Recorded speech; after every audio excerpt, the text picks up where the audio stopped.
ஹல்லேலூயா. ஏசப்பாவோட அன்புக்கு முன்பாக உலகம்லாம் வரவே வராது, லிஸ்ட்லயே இல்லை. கரெக்டா இல்லையா? உலகம் சிறுசு, வானத்தை போல அவர் வானம் வந்து ரொம்ப பெருசு. பல கோள்கள்ல ஒரு கோள் தான் என்னது? பூமி. சரியா? அப்ப வானம் வந்து ரொம்ப பெருசு, அது யூனிவர்ஸ்ன்னு சொல்லுவாங்க, இந்த ஹோல் யூனிவர்ஸ். எல்லாத்த விட ஏசப்பா பெருசு, பெரியவர். அதனால தான் சொல்றாரு, வானம் என்னுடைய சிங்காசனம், பூமி என்னுடைய பாதப்படி. பூமியில தான் காலையை வச்சிருக்கிறாரு. அல்லேலூயா. கண்களை மூடி ஒரு நிமிடம் ஜெபம் பண்ணுவோமா? பிதாவே உமக்கு ஸ்தோத்திரம், ஏசப்பா உமக்கு ஸ்தோத்திரம், பரிசுத்த ஆவியானவராகிய தேற்றவாளனை உமக்கே ஸ்தோத்திரம் எடுக்கிறோம்ப்பா. தகப்பனே, உண்மை நாங்கள் ஆராதனை செய்வதற்கு வந்திருக்கிறோம். உண்மை நாங்கள் அப்பா பாடணும், ஆராதிச்சோம் அப்பா. ஜெப விண்ணப்பங்களோட எங்களோட பேசினீர். இப்போ கூட செய்தி வேலையில வந்திருக்கிறோம், எங்களோடு கூட நீங்கள் பேசுங்கப்பா. தகப்பனே, இன்றைக்கு நாங்கள் என்ன கற்றுக்கணும்னு சொல்லி கர்த்தர் வச்சிருக்கீங்களோ எங்களோடு கூட பேசுங்கப்பா. விருத்த சேதனமுள்ள ஒரு செவிய, விருத்த சேதனமுள்ள ஒரு இருதயத்தை எங்களுக்கு கட்டளையிடுங்க. சிறு பிள்ளையை போல உடைய வசனத்தை உடனடியாய் நாங்கள் ஏற்றுக்கொள்ள அனுக்கிரகம் பண்ணுங்க. தாழ்த்தர்ப்பணிக்கிறோம் நாங்கள் சுருகும் ஆவியானவரே, நீர் பெருக உதவி பண்ணுங்க. இன்ப இயேசு ராஜன் மூலம் ஜெபமிக்க நல்ல பிதாவே, ஆமேன். போன வாரம் என்ன செய்தி பார்த்தோம்? சத்தமா சொல்லுங்க எல்லாம். சாகாதபடிக்கு அந்த அப்படியே அந்த பாயிண்ட்லாம் சொல்லுங்க பார்க்கலாம், அந்த வசனத்தை சொல்லுங்க பார்க்கலாம். லேவியராகமம் 10ஆம் அதிகாரம் 7ஆம் வசனத்துல படிச்சோம், நீங்கள் சாகாதபடிக்கு ஆசரிப்பு கூடார வாசலிலிருந்து புறப்படாதிருங்கள். ஹல்லேலூயா. சாகாதபடிக்கு. என்ன சாகாதபடிக்கு? எதுல இருந்து சாகாதபடிக்கு? முதலாவது பாயிண்ட், புசிக்கவும் தொடவும் கூடாமல். யார் உதாரணத்துக்கு? ஏவாள். விளக்கம் வந்து உலக காரியம், அந்நிய பொருள், இந்த மாதிரிலாம். உலக காரியத்துல பாவத்தை தொடாதே, பாவத்தை தொட்டினா செத்துருவ. யாரை போல? ஏவாளை போல. உதாரணம் பார்த்தோமா? ரெண்டாவது, சாகாதபடிக்கு சத்தம் கேட்டுக்கொண்டே இருக்கணும். என்ன சத்தம்? வீட்டுல சண்டை போட்டுக்கிற சத்தமா? என்ன சத்தம்? ஸ்தோத்திரமும் மன்றாட்டு ஜெபமும், பிறருக்காக பரிந்து பேசுகிற மன்றாட்டு ஜெபம். ரெண்டு, ஆசாரியனாகிய ஆரோன் ட்ரெஸ்ல 2 தொங்குனுச்சு. என்ன தொங்குனுச்சு? மாதுளமணி, பொன்மணி, மாதுளமணி. ஒன்னு என்ன சொன்ன? பொன்மணி எதுக்கு உதாரணம்? ஸ்தோத்திரத்துக்கு உபானம். அப்ப நீங்க ஸ்தோத்திரம் சொல்லும் போது பொன்மொழிகள்ன்றார், பொன்மணிகள்ன்றார் கர்த்தர். நம்ம வாயிலிருந்து வர ஒவ்வொரு ஸ்தோத்திரமும் பொன்மணிகள். அடுத்தது, சாகாதபடிக்கு. மூன்றாவது காரியம், சாகாதபடிக்கு தண்ணீரினால் தங்களை கழுவ வேண்டும். ஆசாரியன் என்ன பண்ணும்? எப்பெல்லாம் போறானோ அப்பெல்லாம் குளிச்சுட்டு போகணும், சுத்தமா போகணுன்றதுக்கு அப்படி அதை பற்றி குறிக்குது. நான்காவது காரியம், சாகாதபடிக்கு 7 நாளும் இரவும் பகலும் ஆசரிப்பு கூடார வாசலில் காவல் காக்க கடவீர்கள். அப்ப அதுக்குன்னு சர்ச்சிலே உட்கார்ந்திருக்க சொல்ல, இருதயத்துல எப்பொழுதும் துதி ஜெபம். அது இரவும் பகலும் 7 நாளும் போட்டார். அப்ப வாழ்நாள் ஃபுல்லா உனக்கு என்ன வேலை? கர்த்தரை துதிப்பது மட்டும் தான் உனக்கு வேலை. அல்லேலூயா. 5வது காரியம், சாகாதபடிக்கு எல்லா வேலையிலும் வர வேண்டாம். எல்லா வேலையிலும் வர வேண்டாம் அப்படின்னு போட்டிருக்கு. ஆசாரியன் எல்லா நேரத்திலும் உள்ள வந்துடக்கூடாது. ஆண்டவர் சொல்லும் போது உள்ள வரணும். அதுக்காக ஆண்டவர் எப்ப சொல்றாரோ அப்பதான் நான் ப்ரேயர் பண்ண போவேன் அப்படி இல்ல. அதுக்கு அப்படி குறிக்காது. அது என்ன குறிக்குது அப்படின்னா, எப்ப வேணா உள்ள போக கூடாது. அப்படின்னா ஆயத்தம் இல்லாமல் எப்ப வேணா உள்ள போயிடக்கூடாது. அதுக்கு ஒரு சின்ன உதாரணம் சொன்னேன். நல்ல ட்ரெஸ் போட்டு தான் இதுக்குள்ள வந்து நீங்க ப்ரேயர் பண்ணணும்னு சொல்லியிருக்கேன். சாதா ட்ரெஸ் போட்டுட்டு இதுக்குள்ள வந்து ப்ரேயர் பண்ணக்கூடாது, ஒரு பயபக்தியா இருக்கணும். அப்படி அதை சாகாதபடிக்கு ஆயத்தமாய் வர வேண்டும் அப்படின்னு வச்சுக்கலாம். 6வது காரியம், சாகாதபடிக்கு ஆசரிப்பு கூடாரத்திலிருந்து புறப்படாதிருங்கள்.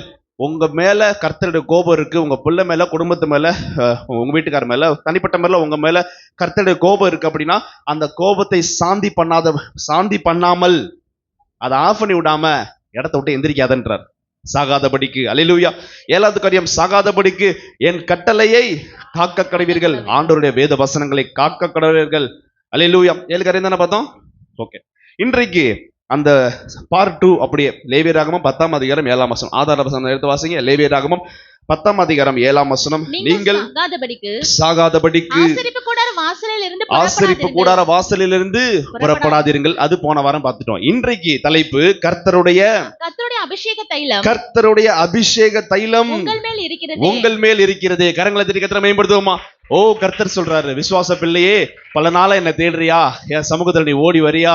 உன்னை பார்த்து கர்த்தர் சொல்லுகிறாரு, அவளோடு வாஞ்சையோடு ஆயத்தமாய் உன்னோட பிரச்சனை மத்தியிலும் சூழ்நிலை மத்தியிலும் கர்த்தரை தரிசிக்க வந்திருக்கிற உன்னை பார்த்து கர்த்தர் சொல்றாரு, கர்த்தருடைய அபிஷேக தைலம் உன்மேல் இருக்கிறதே என்று கர்த்தர் சொல்லுகிறார். ஹல்லேலூயா. மனிதர்கள் உங்களை இப்படி நீ அப்படின்னு உங்களை கண்டம் பண்ணலாம். ஆனா கர்த்தர் அப்படி சொல்லல. கர்த்தர் என்ன சொல்றாரு, வந்திருக்கிற இந்த கூடாரத்துக்குள்ள வந்திருக்கிற ஒவ்வொருவரையும், அவங்க ஊழியக்காரர்கள் முதல் விசுவாசிகள் வரை, பெரியவர் முதல் சிறுபிள்ளை வரை, கர்த்தர் எல்லாத்துக்கிட்டையும் சொல்ற வார்த்தை என்ன தெரியுமா? கர்த்தருடைய அபிஷேக தைலம் உன் மேல இருக்குதுப்பா. ஹல்லேலூயா. கவனமா இருக்கணும். கர்த்தருடைய அபிஷேக தைலம் உன்மேல் இருக்கிறதே. ஹல்லேலூயா என்றான். அவர்கள் மோசேயினுடைய வார்த்தையின்படியே செய்தார்கள். ஓகே, அபிஷேக தைலத்திற்கு இன்னொரு பேர் இருக்கு. என்ன அப்படின்னா யாருக்கா தெரியுமா? அபிஷேக தைலத்துக்கு இன்னொரு பேர் இருக்கு. என்ன பேரு? கிரீடம். வாசிக்கலாமா? லேவியராகமம் 21ஆம் அதிகாரம் 12ஆம் வசனம். லேவியராகமம் 21ஆம் அதிகாரம் 12ஆம் வசனத்துல போட்டிருக்கு, பரிசுத்த ஸ்தலத்திலிருந்து புறப்படாமலும். தெளிவா படிச்சிட்டோம். இதுக்கு அர்த்தம் போன வாரம் படிச்சிட்டோம். ஏசப்பாட சமூகத்தை விட்டு எந்திரிக்காத, அதற்கு தான் நீ அழைக்கப்பட்டிருக்கிற. தன் தேவனுடைய பரிசுத்த ஸ்தலத்தை பரிசுத்த குலைச்சல் ஆக்காமலும் இருப்பாயாக. அவனுடைய கர்த்தர் உன்னை பார்த்து சொல்றாரு, மகனே மகளே, தேவனின் அபிஷேக தைலம் என்னும் கிரீடம் உன்மேல் இருக்கிறதே. எல்லாரும் கரங்களை உயர்த்தி சொல்லலாமா? கரங்களை உயர்த்தி சொல்லலாமா? ஓ தேவனுடைய, சொல்லுங்க, தேவனுடைய அபிஷேக தைலம் என்னும் கிரீடம் என்மேல் இருக்கிறதே. சொல்லுவோமா? இன்னொருத்தர் சொல்லுவோமா? தேவனுடைய அபிஷேக தைலம் என்னும் கிரீடம் என்மேல் இருக்கிறதே. தேவனுடைய அபிஷேக தைலம் என்னும் கிரீடம் என்மேல் இருக்கிறதே. ஹல்லேலூயா, ஹல்லேலூயா, ஹல்லேலூயா. இந்த அபிஷேக தைலத்தை பத்தி வேதத்துல சொல்றது, இந்த அபிஷேக தைலம் ஆசாரியருக்கு மட்டுமா அப்படின்னு பாத்தீங்கன்னா, பழைய ஏற்பாட்டுல தான் ஆசாரியர்கள்லாம் இருக்காங்க. புதிய ஏற்பாட்டுல கர்த்தர் எல்லாத்தையுமே ராஜாக்களாகவும் ஆசாரியராகவும் தேர்ந்தெடுத்தார். ஹல்லேலூயா. சங்கீதம் 133 வசனத்துல போட்டிருக்கு. 3 வசனம் தான். சங்கீதம் 133 போட்டிருக்கு, இதோ சகோதரர் ஒருமித்து வாசம் பண்ணுகிறது, எத்தனை நன்மையும் எத்தனை இன்பமானது. எல்லாம் ஒன்னா கூடி ஒரு மனத்தோடு ஜெபம் பண்றோம்ல, விசுவாச பிள்ளைகள் எல்லாம் அப்படியே ஒரு மனத்தோடு ஜெபம் பண்றோம்ல. கர்த்தர் சொல்றாரு, சகோதரர், என்னோட பிள்ளைகள் ஒரு மனப்பட்டு கூடி வாசம் பண்ணுவது எவ்வளவு இன்பமா இருக்கிறதுன்றாரு. இதை எதுக்கு ஒப்பிடுறாரு? ஆரோனுடைய தலை மேல் அபிஷேகம் வார்த்தார்ல, ஆரோனுடைய சிரசின் மேல் ஊற்றப்பட்டு அவனுடைய தாடியிலே வடிகிறதும் அவனுடைய டிரெஸ் மேல அங்கியின் மேல் இறங்குகிறதுமான நல்ல தைலத்துக்கும் எர்மோன் மேலும் சீயோன் பர்வதத்தின் மேலும் இறங்கும் பனிக்கும் ஒப்பா இருக்கிறது. அப்படியே விட்டுல, அந்த எர்மோன் மேல, அந்த எல்சராய் திருச்சபையில அங்கே கர்த்தர் என்றென்றைக்கும் ஆசீர்வாதத்தையும் ஜீவனையும் கட்டளையிடுகிறார். கர்த்தரை மேம்படுத்துவோமா? ஹல்லேலூயா, ஹல்லேலூயா சொல்லுவோம். ஹல்லேலூயா, ஹல்லேலூயா. கர்த்தருடைய அபிஷேக தைலம் என்னும் கிரீடம் உங்கள் மேல் இருக்கிறதே. நம்ம ஒவ்வொரு நிமிடமும் யோசிக்கணும். ஒவ்வொரு நொடி பொழுது நம்ம அந்த எண்ணம் நம்ம இருக்கணும், ஐயோ கர்த்தருடைய அபிஷேகம் என் மேல இருக்குது. ஒரு தவறு செய்ய போகும்போது நம்ம உடனே யோசிக்கணும், ஐயோ ஏசப்பாவோட அபிஷேகம் என் மேல இருக்குது, எனக்கு கிரீடம் சுட்டி இருக்கிறாரே, நான் இந்த இடத்துல போய் நிக்கலாமா, இந்த காரியத்தை செய்யலாமா? ஹல்லேலூயா, ஹல்லேலூயா. ஒருமனப்படும் போது என்ன ஆகுதுன்னு பாத்தீங்கன்னா, ஒருமனப்படும் என்ன ஆகுது அப்படின்னு பாத்தீங்கன்னா, சூப்பரான வார்த்தை பாருங்க. ஒருமனப்படும் போது என்ன ஆகுதுன்னா, மேல் வீட்டாரில் என்ன பண்ணாங்க? அவர்கள் ஒருமனமாய் கூடி ஜெபம் பண்ணும்பொழுது பரிசுத்த ஆவியின் அபிஷேகம் இறங்குனுச்சு. அல்லேலூயா. பெந்தைகோஸ்தே என்னும் நாள் வந்த பொழுது 120 பேர் ஒன்றா கூடியிருக்கும் போது விசேஷித்த முதல்ல பரிசுத்த ஆவியானவர் இறங்கினார். அதான் ஆண்டவர் சொல்றாரு, ஒரு மனமாய் கூடணும். சபைக்கு வரோம், எல்லாமே திருச்சபைக்கு வரோம், ஆனா பக்கத்துல ஒருத்தர் பேசுறது கிடையாது. இப்படி ஒரு மனம் இல்லாம இருந்தீங்கன்னா உங்க மேல கர்த்தர் ஆண்டவர் இறங்க மாட்டார். யாரெல்லாம் பக்கத்துல உட்காந்துருக்கவங்கள்ட்ட, முன்னாடி பின்னாடி சைட்ல இருக்கவங்க, சுத்தி இருக்கவங்கள்ட்ட சமாதானமாய் இருக்காங்களோ, யாரெல்லாம் பிரைஸ் தி லார்ட் சொல்றாங்களோ ஒருத்தருக்கு ஒருத்தர், அவர்கள் மேல் கர்த்தருடைய அபிஷேக தைலம் இருக்கிறது. ஹல்லேலூயா, சத்தமா ஹல்லேலூயா, ஹல்லேலூயா. எசேக்கியேலை பார்த்து கர்த்தர் சொல்றாரு, எசேக்கியேல் 47ஆம் அதிகாரத்துல 1ஆம் வசனத்துல போட்டிருக்கு, அவர் என்னை ஆலயத்தின் வாசலுக்கு திரும்ப பண்ணினார், இதோ வாசற்படியின் கீழ் இருந்த தண்ணீர். எங்கங்க ஆலயத்துல தண்ணி வந்துச்சு? 5 புரியுதுங்களா? பாப்பா, கர்த்தருடைய ஆலயத்துல தான் அவருடைய பரிசுத்த ஆவியின் அபிஷேகம் இருக்கு. எசேக்கியேலை கூட்டு போறாரு, எங்கேயோ வனாந்தரத்துக்கு கூட்டு போனாரு, அங்க போனாரு இங்க போனார்ல, ஆலயத்துக்கு கூட்டிட்டு போனாரு. ஆலய வாசல் என்ன ஓடுச்சான்? கீழிருந்து தண்ணீர் புறப்பட்டது. கிழக்கே ஓடிக்கதா இருந்தது. உடனே என்ன சொல்றாரு? 1000 முழம் தாண்டி வான்றாரு. நடந்து வந்தா எது நினையுது? கணுக்கால். கால் மட்டும். கணுக்கால்னா எது? இவ்வளவு தூரம் கொலுசு போடுற அளவுக்கு 1000 முழம் தாண்டி வந்திருக்காரு, கணுக்கால் மட்டும் தான் நனைஞ்சிருக்கு. திருப்பி கூப்பிடுறாரு, இன்னொரு 1000 முழம் தாண்டி வாண்டாரு. தாண்டி வந்தா எது வந்துருச்சு? இடுப்பளவு. முழங்கால் வந்துருச்சு. அடுத்து இடுப்பு வந்துருச்சு. இடுப்பளவு மூழ்கிட்டாரு. முழங்கால். அடுத்தது இன்னொரு 1000 முழம் வர சொல்றாரு. பார்த்தா இடுப்பளவு. இன்னொரு 1000 முழம் வர சொல்றாரு. அப்புறம் தண்ணீர் நீச்சல் ஆழமும். தண்ணீர் எப்படி ஆயிடுச்சா? நீச்சல் ஆழத்துக்குள்ள கொண்டு போயிருச்சு. கடக்க முடியாத நதி. கடக்க கூடாத நதியளவுக்கு ஆழத்துல கொண்டு போயிட்டாரா? அதான் ஆண்டவர் சொல்றாரு, கர்த்தருடைய அபிஷேகம் என்னும் தைல உம்மேல இருக்குப்பா. நீ இப்படியே கொஞ்சோண்டு ஆராதனை பண்ணிட்டு லைட்டா பிரேயர் ரூம் எட்டி பார்த்துட்டு சர்ச்சில் ஞாயிற்றுக்கிழமை மட்டும் நீ எட்டி பார்த்துட்டு வரது ஆண்டவருக்கு பிடிக்கல. நல்லா யோசிச்சு பாருங்க. எல்லாமே முகம்பொரு இந்த மாதிரி தண்ணி இருக்கிற எல்லா இடத்துக்கும் போவோம். பயப்படுறவங்க என்ன பண்ணுவாங்க? போய் அழகா படிக்கட்டுல உட்காந்து காலை மட்டும் நினைச்சிட்டு வந்துருவாங்க. ஏன்னா பயம், இழுத்துட்டு போயிருமோன்னு. கொஞ்சம் தைரியமானவங்க என்ன பண்ணுவாங்க? முட்டி வரைக்கும் போவாங்க. எதான் ஆண்டவர் சொல்றாரு, நீ தூரத்துல இருந்து எட்டி பார்த்துட்டு இருக்காத, பிரேயரை எட்டி பார்க்காத, ஞாயிற்றுக்கிழமை ஒரு நாள் மட்டும் எட்டி பார்க்காத, வாரத்துல ஒரு நாள் மட்டும் நீ பிரேயர் பண்ணாத, எல்லா நாளும் நீ அதிகமா நெருங்கிவான்னு கர்த்தர் சொல்றாரு. ஆண்டவர் உங்களை எதுக்கு விரும்புறாரு? நீச்சல் ஆழத்துல கொண்டு செல்லும்படியா கர்த்தர் விரும்புறாரு. ஹல்லேலூயா, ஹல்லேலூயா, ஹல்லேலூயா. வசன தெளிவா போட்டிருக்கு, ஒருமனப்படும் போது அவர்கள் மேல் வீட்டறையிலே ஒருமனப்பட்டு குடியிருக்கும் பொழுது. ஒருமனப்பட்டாதான் வீட்டுல ஃபேமிலி பிரேயரே பண்றீங்க அப்படின்னா எல்லாம் ஒருமனப்படணும். ஆளுக்கு ஒரு சைடு இஷ்டத்துக்கு ஒரு பாட்டு பாடக்கூடாது, எல்லாம் ஒருமனமாய் பாடணும். அப்ப ஆண்டவர் உடனே சர்ச்சில் இஷ்டத்துக்கு பாடக்கூடாது. ஒருத்தவங்க நல்லா ஆராதனை பண்ணிட்டு இருக்கும்போது குறுக்க முறக்க எஞ்சி போயிட்டு வந்துட்டு இருக்க கூடாது. சில பேருக்கு அடுத்தவங்க என்ன பண்றாங்கன்னு பார்ப்பதே வியாதி, அவங்களுக்கு உடம்புல வியாதி. பல வருஷமா பார்த்துட்டு இருக்கேன். அடுத்தவங்க என்ன பண்றாங்க. ஆனா ஒரு சில பேருக்கு பாட்டு பாடும்போது தான் ஆண்டவர் இறங்குவார். ஒரு சில பேருக்கு ஆராதனை பண்ணும்போது மட்டும்தான் ஆண்டவர் இறங்குவார். ஒரு சில பேர் செய்தி கொடுக்கும்போது மட்டும் தான் ஆண்டவர் இறங்குவார் அப்படின்னு அவங்க நினப்பு தான் குழப்ப கிடக்கும். தொடக்கம் முதல் முடிவு வரைக்கும் ஆண்டவர் இறங்குறாரு, ஃபுல்லா இறங்குறாரு. சில பேருக்கு சாட்சி சொல்லும்போது, இன்னைக்கு நான் சாட்சி சொல்ல போறேன், அப்ப மட்டும் ஆண்டவர் வல்லமையா இறங்குவார். இறங்கவே மாட்டார். ஓ மன நினைப்பு. கர்த்தர் விரும்புறாரு. என்ன விரும்புறாருன்னா, தொடக்கம் முதல் முடிவு வரைக்கும் ஃபுல்லா பிரேயர்ல அட்டன் பண்ணணும். எல்லா காரியத்திலுமே பயபக்தியா இருக்க வேண்டும் கர்த்தர் விரும்புறாரு. அல்லேலூயா. அடுத்தவங்கள பார்க்காதீங்க, யார் என்ன பண்றா ஏது பண்றா பார்க்காதீங்க. ஏன் அப்படின்னா எல்லாருமே கண்ணை மூடி அப்படியே அந்த ஒருமனப்பட்டு அந்த ஒன்னஸ்ல வரும்போது, ஏன் கண்ணை மூடுன்னு சொல்றோம் சொல்லுங்க? அப்பதான் நல்லா தூக்கம் வரும்னா. ஏன் கண்ணை மூட சொல்றோம்? கண்ணை மூடினாதான் ஆவிக்குரிய கண்கள் திறக்கும். அப்பதான் ஆண்டவர் தெரிவார். கண்ணை திறந்து இருந்தா அப்படின்னா, இன்னைக்கு யாரு புது புடவை கட்டியிருக்கா, இன்னைக்கு யாரு புது ட்ரெஸ் போட்டிருக்கா, ரொம்ப நாள் கழிச்சு யார் சர்ச்சைக்கு வந்திருக்கா, கணக்கு போட்டுட்டு இருப்போம். இல்ல ஆண்டவர் என்ன சொல்றாருன்னா, ஒருமனப்படு, கண்ணை மூடு. அதான் கர்த்தர் விரும்புறார். அல்லேலூயா. 1000 முழம் வரும்பொழுது அபிஷேகம், நீச்சலால அபிஷேகத்துக்குள்ள ஆண்டவர் விரும்புறாரு. இங்க இருக்கிற ஒவ்வொருத்தரையுமே நீச்சலால அபிஷேகத்தை ஆண்டவர் விரும்புறாரு. நீச்சலால அபிஷேகம் அப்படின்னா, வர்ஷிப் பண்ணும்போது ஒரு சில பேர் நல்லா அந்நிய பாஷை பேசி கத்தி ஆடி பாடி இருக்கிற இடம் தெரியாம சூப்பரா ஒரு ரவுண்ட் அடிச்சிருவாங்க. அதுதான் நீச்சலால அபிஷேகம். சொல்லிட்டீங்களா பாஸ்டர்? அடுத்த வாரம் பாருங்க, ஒருத்தரும் சர்ச்சில் இருக்க மாட்டாங்க, எல்லாம் எழுந்து வெளியே போயிடுவாங்க. சொல்லட்டம் பாருங்க. இல்ல அந்த நம்ம நினைவு, அதான் நம்ம அப்படியே நம்மள மெய் மறந்து அப்படியே ஆண்டவருக்குள்ள ஒன்றின்றோம்ல, அதுதான் கர்த்தர் விரும்புறார். அல்லேலூயா. அடுத்த தலைப்பு எழுதிக்கங்க, அபிஷேக தைலம் எதனால் செய்யப்படுகிறது? எதை பத்தி பார்த்துட்டு இருக்கோம்? கர்த்தருடைய அபிஷேக தைலம் என் மேல் இருக்கிறதே. ஓகே, அபிஷேக தைலம் அப்படின்றது எதால செய்யப்பட்டிருக்காங்க அப்படின்னு எழுதி மட்டும் வச்சுக்கோங்க. வாசிக்க வேணா, எழுதி மட்டும் வச்சுக்கோங்க. யாத்திராகமம் 30ஆம் அதிகாரம் 22 முதல் 24 வரை.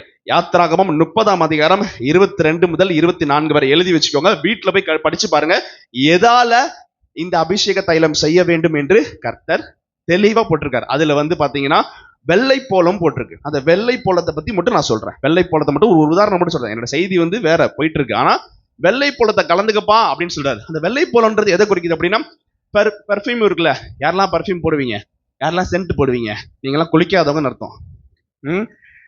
சும்மா விளையாட்டு சொல்றேன். பெர்ஃப்யூம் போடுற எல்லாமே நான் கூட அடிச்சுதான் வந்தேன். அப்ப யாரெல்லாம் சென்ட் போடுறாங்களோ அந்த மூலப்பொருள் இருக்குல்ல, அதான் அந்த வெள்ளை போலம்னு சொல்றாங்க. அது எதுல இருந்து எடுக்கிறாங்க அப்படின்னா, மர் அப்படின்ற ஒரு மரம். என்ன மரம்? டரு இல்ல, மர்ரு. சிரிங்க, அப்பயா சிரிங்க. சில பேர் அப்படியே பாஞ்சிரும், அப்படியே வெறியில இருக்க அப்படியே பாஞ்சிரும், அப்படிதான் இருப்பாங்க. சரி, பல்ல காட்டுங்க, உங்க சொத்த பல்லு, ஓட்ட பல்லு, உங்க மஞ்ச பல்லு எல்லாத்தையும் காட்டுங்க பார்க்கலாம். எதுக்கு இப்பெல்லாம் சொல்றான்? அப்பயாவது சில பேர் அப்ப கூட நீதிமான் அசைக்கப்படுவதில்லை. இப்ப சிரிச்சிட்டீங்க. நல்லா தெரிஞ்சுக்கங்க, அந்த வெள்ளை போலன் இருக்குல்ல, மர் அப்படின்ற ஒரு மரம். அந்த மரம் செம்ம கசப்பா இருக்கும். எதுக்குமே அந்த மரம் பிரயோஜனப்படாம இருந்துச்சு. ஏன்னா அந்த மரம் என்ன சரியான கசப்பு, வாயில வச்சாலும் செத்தா மனுஷன். உலகத்திலே ரொம்ப கசப்பான மரம் வந்து மரம். அந்த மரம் என்ன பண்ணுது, சுத்தி எல்லா மரமும் இருக்கு. ஒரு மரம் வெட்டுறான், வரான், தேக்கு மரத்தை எடுக்கிறான், அந்த மரத்தை எடுக்கிறான், இந்த மரத்தை, எல்லா மரத்தையும் வெட்டிட்டு ஒவ்வொன்றுக்கும் பயன்படுத்திக்கிறான். இந்த மரத்தை பார்த்துட்டு சே இது எதுக்குமே பிரயோஜனம் இல்லை அப்படின்னு சொல்லிட்டு விட்டுட்டு போயிடறான். அந்த மரம் கண்ணீர் வடிக்குது, ஆண்டவரே நான் இப்படி ஆயிட்டேனே ஆண்டவரே, நான் வந்து ஐயோ. அந்த வெட்டிட்டு என்ன பண்ணிட்டான், வண்டி எடுத்து தூரமா போயிட்டான். யாரு அந்த வண்டி டிரைவர், லாரி டிரைவர் என்ன பண்ணிட்டான், தூரமா போயிட்டான், பல கிலோமீட்டர் தாண்டி போயிட்டான். இந்த மரம் அழுவுது, என்னைய மட்டும் இப்படி ஒதுக்குறாங்களே, நான் எதுக்குமே பிரயோஜனம் இல்லையேன்னு சொல்லி தூரத்துல போனான்ல. அந்த ஒரு 2 கிலோமீட்டர் போயிட்டான்னு வச்சுக்கோங்க. அந்த 2 கிலோமீட்டர்ல வண்டி ஓட்டி மரம் வெட்டி போயிட்டு இருந்தவனுக்கு திடீர்னு ஒரு செம்ம வாசம் அடிக்குது, சூப்பரான ஒரு வாசம் அடிக்குது. ஆஹா, என்னடா இவ்வளவு அருமையா வாசம், இவ்வளவு நேரம் இல்ல இப்ப அழகா சென்ட் வாசம் சூப்பரா இருக்குதுன்னு சொல்லிட்டு அந்த வாசனையை தேடி பிடிச்சே வரான். நேரா வந்து பார்த்தா எது, மரத்துல இருந்து அழுது கண்ணீர் ஊத்துனுச்சுல, அதுல வழியிற அந்த பிசின் தான் இன்னைக்கு எல்லா பெர்ஃபியூமுக்கும் மூளை பொருள். அல்லேலூயா. அதை போல கர்த்தர் ஒன்றுக்கும் பிரயோஜனம் இல்லாம இருக்கிற உங்களை கர்த்தர் வாசனை வீசும் திரவியமாக எடுத்து உலகம் முழுவதும் கர்த்தர் பயன்படுத்துவார். அல்லேலூயா, அல்லேலூயா. பரிமளத்தை குறித்து தெளிவா பார்த்துட்டோம். அந்த பரிமள தைலத்தால கர்த்தர் சொல்றாரு எதெல்லாம் அபிஷேகம் பண்ண சொல்றாரு. யாத்திராகமம் 30:25 ஆசரிப்பு கூடாரத்துல எதெல்லாம் அபிஷேகம் பண்ண சொல்றாரு அப்படின்னா, முக்கியமானது படி யாத்திராகமம் 30:25 படி அபிஷேக தைலத்தை உண்டு பண்ணுவாயாக, அது பரிசுத்த அபிஷேக தைலமா இருக்க கடவுது. அடுத்த வசனம், ஆசரிப்பு கூடார வாசலில் சாட்சி பெட்டியையும் மேஜையையும் பனிமுட்டுகளையும் குத்து விளக்கையும் எல்லா கருவிகளையும் தூபபீடத்தையும் தகன பலிபீடத்தையும் பனிமுட்டுகளையும் தொட்டி பாதத்தையும் அபிஷேகம் பண்ணி அவைகள் மகா பரிசுத்தமா இருக்கும்படிக்கு இந்த அபிஷேக தைலத்தை வைத்து பரிசுத்தப்படுத்துவாயாக. கடைசி வாசம் நல்லா கவனிங்க, அவைகளை தொடுகிறதெல்லாம் பரிசுத்தமா இருக்கும். கரங்களை திருக்கத்தை மேம்படுத்துவோமா? ஓ, அபிஷேக தைலத்தை பெற்றிருக்கிற உங்கள் ஒவ்வொருவரும், என் வீட்டுக்காரர் ரட்சிக்கப்படல நினைக்காதீங்க. நீங்க அபிஷேக தைலத்தில் நிரம்பி இருந்தீங்கன்னா உங்க வீட்டுக்காரர் தொடும்போது அவர் பரிசுத்தமாவார். அல்லேலூயா. உங்க பிள்ளை அவங்க தொடும்போது பரிசுத்தமாகும். ஓ, அபிஷேக தைலத்தால நிரம்பணும். அல்லேலூயா. எதை வேணா வாழ்க்கையில இழந்துடலாம், அபிஷேகத்தை மட்டும் ஒருத்தர் இறந்துட்டாங்கன்னா 10 பைசாக்கு கூட பிரயோஜனம் இல்லை. 10 பைசா கூட சொல்லும் பழைய காலத்துல. நான் சின்ன பிள்ளையா இருக்கும்போது கூட அந்த லாஸ்ட்ல அக்பர் கடை ஜக்பர் கடை அந்த இருக்க அந்த அக்பர் கடை, ஒரு வயசான தாத்தா இருப்பாரு, அவங்களுக்கு ஒரு பையன் இருப்பாப்புல. அங்க வந்து 10 பைசா கொடுத்தோம் அப்படின்னா 10 அப்பளம் கையில மாட்டி விடுவார். அந்த ஒத்த காசு அப்பளம், அது பேரே ஒத்த காசு அப்பளம் தானே. போய் 10 பைசா கொடுத்துட்டு கை நீட்டுவோம், 10ஐயும் கையில சொறி விட்டு அனுப்புவார். அந்த 10 பைசா கூட பிரயோஜனம். ஆனா அபிஷேகத்தை ஒருத்தர் இழந்தாங்க அப்படின்னா செல்லாத காசுன்னு என்னன்னு சொல்லுங்க பார்க்கலாம். ரொம்ப அடிப்பட்டு டேமேஜ் ஆகி சொரன்னு இருக்கும். இது வந்து 1 ரூபா காயினா 2 ரூபா காயினா என்ன காயினா கண்டுபிடிக்க முடியாது, தூக்கி போடு குப்பையில. அதான் அபிஷேகம் இல்லாமல், நல்லா தெரிஞ்சுக்கங்க, உலகத்துல வாழ்வது செத்த போனதுக்கு சமம். அல்லேலூயா, அல்லேலூயா. சரி, வேதம் எழுதிக்கங்க. வேதம் எத்தனை வகையான அபிஷேகத்தை நமக்கு சொல்லி தருகிறது? தெளிவா நீங்க எழுதிக்கங்க. வேதம் எத்தனை வகையான அபிஷேக தைலத்தை நமக்கு சொல்லி தருகிறது? நான் செய்தி கொடுக்கும்போது எல்லாம் எழுதணும். அடுத்த வாரம் நோட் எடுத்துட்டு வந்து எல்லாம் எழுதணும். பார்த்துட்டு தான் இருக்கேன், எழுதாம உட்காந்துருக்கீங்க. மற்ற போதகர்கள் பிரசங்கம் பண்ணும்போது எனக்கு தெரியாது, அவங்க கொஞ்சம் ஃப்ரீயா விட்டுருவாங்க. நான் பிரசங்கம் பண்ணும்போது கட்டாயமா நீங்க எல்லாமே எழுத தெரிஞ்சாங்க எல்லாம் எழுதணும். எழுத தெரியாதவங்க எல்லாம் ஆமென் அல்லேலூயான்னு சத்தமா சொல்லணும். எல்லாத்துக்கும் ஆப்பு உண்டு இங்க வந்தா. வேதம் எத்தனை வகையான அபிஷேகம். சரி, எழுதுனவங்களா டக்குன்னு தலைப்பு சொல்லுங்க. ஃபர்ஸ்ட் தலைப்பு என்ன? கர்த்தருடைய அதுக்கு முன்னாடிக்கா கர்த்தருடைய அபிஷேக தைலம் என்னும் கிரீடம். சரியா? அடுத்தது அபிஷேக தைலத்தை நீச்சலாலத்துக்கு கொண்டு வர சொன்னார். 2. அடுத்தது அபிஷேகம் தைலம் எதினால் செய்யப்பட்டது. 3, 4. இப்பதான் மெயினான தலைப்பு. இதெல்லாம் சும்மா சப்டைட்டில். இப்பதான் மெயினான தலைப்பு எழுதிக்கங்க. வேதம் எத்தனை வகையான அபிஷேகத்தை நமக்கு சொல்லி தருகிறது. இதுதான் மெயினான தலைப்பு. அல்லேலூயா. எடுத்து வாசிக்க ரெடியா இருக்கீங்களா? எடுத்து வாசி. அல்ல எதுவுமே நோட் பண்ணல. எடுத்து வாசி. யாத்திராகமம் 30:25 வேகம் எடுத்து வாசிங்க. அடுத்தது ஒரு ஆளு 1 சாமுவேல் 10:1 எடுத்து வச்சுக்கங்க. யாத்திராகமம் 30:25 அதன் பரிமள சத்தமா தைலக்காரன் படிக்கணும். செய்வது போல ஆ? பரிமள தைலக்காரன் செய்வது போல கூட்டப்பட்ட பரிமள தைலமாகிய பரிசுத்த அபிஷேக தைலமாய் இருக்க கடவுள். முக்கியமானது மட்டும் படி. சுத்தமான பரிசுத்த அபிஷேக தைலமாய் இருக்க கூடாது. நல்லா கவனிக்கங்க. தலைப்பு என்ன சொல்லியிருக்கேன் இப்ப? பரிசுத்த வேதம் எத்தனை வகையான அபிஷேகத்தை நமக்கு சொல்லி தருகிறது. சரியா? இங்க பாரு, அனுப்பியிருக்காங்க, அதை பார்த்து வாசி. அதுலயே தலைப்பு போட்டேன் தெளிவா. பரிசுத்த அபிஷேக தைலம். திருப்பி சொல்றேன், வேதம் எத்தனை வகையான அபிஷேகத்தை நமக்கு சொல்லி தருகிறது. ஃபுல்லாலாம் படிக்காதீங்க, ஒரே ஒரு வார்த்தை மட்டும் தான் எடுக்க போறேன். யாத்திராகமம் 30:25 பரிசுத்த அபிஷேகம் தைலமாய் இருக்க கடவுது. 1. 2. 1 சாமுவேல் 10:1 தைல குப்பி அபிஷேகம். எழுதிக்கங்க, வேகமா எழுதுங்க. ஃபர்ஸ்ட் தலைப்பு எழுதியாச்சு. பரிசுத்த அபிஷேக தைலமாய் இருக்க கடவுது. நீங்க அபிஷேகம் பண்றாருல, அது ரொம்ப பரிசுத்த அபிஷேக தைலமா. வேதம் நமக்கு சொல்லி கொடுக்கிற தைலம்.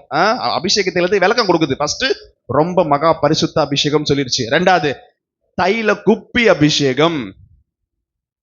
இப்ப ஸ்கூல்ல கேட்பாங்கல்ல, அபிஷேகம் எத்தனை வகைப்படும் அப்படின்னா இத்தனை. ஓகேவா? 1 பரிசுத்த அபிஷேகம். 2 தைல குப்பி அபிஷேகம்.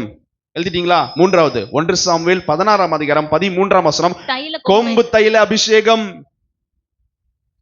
கொம்பு தைல அபிஷேகம் அனுப்பியிருக்கலாம், அதை பார்த்து வாசி. 1 சாமுவேல் 16:13 போட்டிருக்கு கொம்பு தைல அபிஷேகம். 3. 4வது அபிஷேகம் சங்கீதம் 23:5 நிரம்பி வழிகிற அபிஷேகம். அல்லேலூயா. எழுதாதவங்களா அல்லேலூயா சொல்லுங்க. அல்லேலூயா. அப்பா எவ்வளவு பேர் எழுதல. அப்பா என்கிட்ட என்ன பேசினாலும் நான் பதில் சொல்லுவேன், பார்த்து பேசுங்க. 4. 5வது சங்கீதம் 92:10 புது எண்ணெயால் அபிஷேகம். புது எண்ணெயால் அபிஷேகம். இந்த அபிஷேகம் வேணும்னா நீங்க செய்தி ஒழுங்கா கேட்கணும். 6வது அபிஷேகம் சங்கீதம் 133:2 நல்ல தைல அபிஷேகம். நல்ல தைல அபிஷேகம். விட்டுட்டீங்கன்னா பரவாயில்ல, இப்ப நான் சொல்றது எழுதுங்க. 2வது திருப்பி சொல்லும்போது திருப்பி அதை விட்டதை எழுதிக்கலாம். 6 எழுதியாச்சு. நல்ல தைல அபிஷேகம் எழுதியாச்சு. 7வது அப்போஸ்தலர் 10:38 பரிசுத்த ஆவியினாலும் வல்லமையினாலும் அபிஷேகம். அல்லேலூயா. பரிசுத்த ஆவியினாலும் வல்லமையினாலும் அபிஷேகம். அப்போஸ்தலர் 10:38 7 பார்த்தாச்சு. 8வது அபிஷேகம் எபிரேயர் 1:9 ஆனந்த தைலத்தினால் அபிஷேகம். அல்லேலூயா. இந்த 8 விதமான அபிஷேகத்திற்காகவும் கர்த்தருக்கு கரங்களை தட்டி நன்றி சொல்லுவோமா? முதலாவது அபிஷேகம். முதலாவது திருப்பி சொல்றேன், 8 அபிஷேகத்தை பத்தி பார்க்க போறது இல்ல, ரொம்ப பெருசா போயிடும். இது செய்தி தொடரும். நான் 2 மட்டும் சொல்லி தரேன் இன்னைக்கு உங்களுக்கு. யாத்திராகமம், அதாவது இப்ப எழுதுனதை செக் பண்ணிக்கங்க. எழுதுனதை செக் பண்ணுங்க. வேதம் எத்தனை வகையான அபிஷேகத்தை நமக்கு சொல்லி தருகிறது. யாத்திராகமம் 30:25 எல்லாம் சேர்ந்து வாசிங்க. பரிசுத்த அபிஷேக தைலம். 2. 1 சாமுவேல் 10:1 தைல குப்பி அபிஷேகம். 3. 1 சாமுவேல் 16:13 கொம்பு தைல அபிஷேகம். வாயில சொல்லுங்க எல்லாம். சங்கீதம் 4வது அபிஷேகம் சங்கீதம் 23:5 நிரம்பி வழிகிற அபிஷேகம். 5வது அபிஷேகம் சங்கீதம் 92:10 புது எண்ணெயால் அபிஷேகம். 6வது சங்கீதம் 133:2 நல்ல தைல அபிஷேகம். 7வது அப்போஸ்தலர் 10:38 பரிசுத்த ஆவியினாலும் வல்லமையினாலும் அபிஷேகம். 8வது எபிரேயர் 1:9 ஆனந்த தைலத்தினால் அபிஷேகம். அல்லேலூயா. எல்லாத்த பத்தி பார்த்தா டைம் போயிடும். நீங்க எஞ்சி வீட்டுக்கு போயிருவீங்க, இல்லைன்னா தூங்கிடுவீங்க. உங்க எழுப்புறது கஷ்டம். அதனால என்ன பண்ண போறோம்னா 2 தைல அபிஷேகத்தை மட்டும் இன்னைக்கு பார்க்க போறோம். அந்த 2க்கு எவ்வளவு நேரம் ஆகுதுன்னு பார்ப்போம். 2 தைல அபிஷேகம். 1 குப்பி அபிஷேகம், 2வது கொம்பு தைல அபிஷேகம். அல்லேலூயா. அல்லேலூயா. இருக்கீங்களா? இருக்கீங்களா? 2 அபிஷேகத்தை மட்டும் நீங்க பார்க்க போறோம். எத்தனாவது குப்பி கொம்பு எத்தனாவது? 2 3. இன்னைக்கு இது 2 3 மட்டும் தான் பார்க்க போறோம். மீதி இன்னொரு நாள் சந்தர்ப்பம் கிடைக்கும் போது அதை பத்தி பார்க்கலாம். சரிங்களா? 2 தைலத்தை பத்தி 2 அபிஷேகத்தை பத்தி பார்க்க போறோம். குப்பி தைல அபிஷேகம், கொம்பு தைல அபிஷேகம். உங்களுக்கு குப்பி தைல அபிஷேகம் சரி. உங்களுக்கு 10,000 வேணுமா? 1 கோடி ரூபா வேணுமா? 1 கோடி 10,000 அபிஷேகம் 10,000 வேணுமா? 1 கோடி ரூபா வேணுமா? வாய்த்திறன் சொல்லுங்க. 1 கோடி வேணும். அப்ப அதே மாதிரி குப்பி தைல அபிஷேகம் வேணுமா? கொம்பு தைல அபிஷேகம் வேணுமா? உதாரணத்துக்கு சொல்றேன். இது மூடி இருக்குல்ல, இந்த தைல இதான் தைல கொம்பு அப்படின்னா மேலதான் குப்பி. இதுல ஊத்தி உனக்கு இப்படி இந்த அபிஷேகம் வேணுமா இல்ல இந்த கொம்பு தைல அபிஷேகம் வேணுமா? கொம்பு தைல அபிஷேகம் வேணும். அப்பனா நான் சொல்றதை நீங்க செய்யணும். இன்றைக்கு ரெண்டே மட்டும் பார்க்கும். குப்பி தைல அபிஷேகம், கொம்பு தைல அபிஷேகம். சரியா? சரி.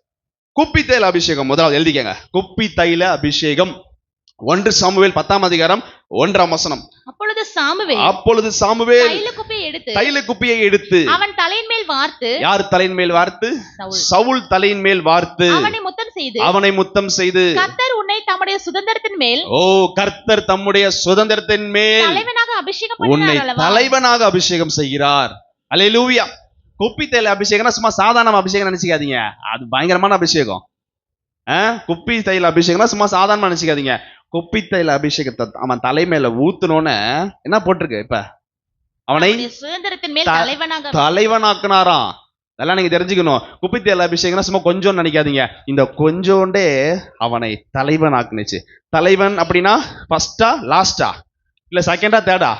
ஃபர்ஸ்ட். அப்ப குப்பி தைலத்துக்கே ஃபர்ஸ்ட்னா கொம்பு தைலத்துக்கு எங்க போயிருவோம்?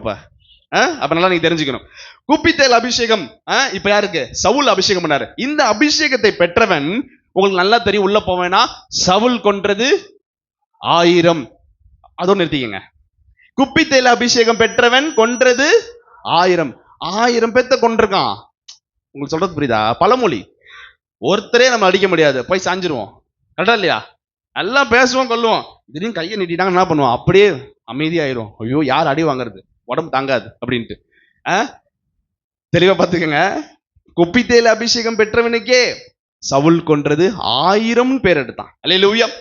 நீங்க அப்படி அந்த சவுலோட காரியத்தை நீங்க பாத்தீங்கன்னா சாதாரண ஆள் கிடையாது. அவன் ரொம்ப உயரமா இருப்பான். அவன் தோள்பட்டிக்கு கீழே தான் மற்றவங்க எல்லாமே இருப்பாங்க. ஏகப்பட்ட ராஜ்யத்தை பிடித்தான்.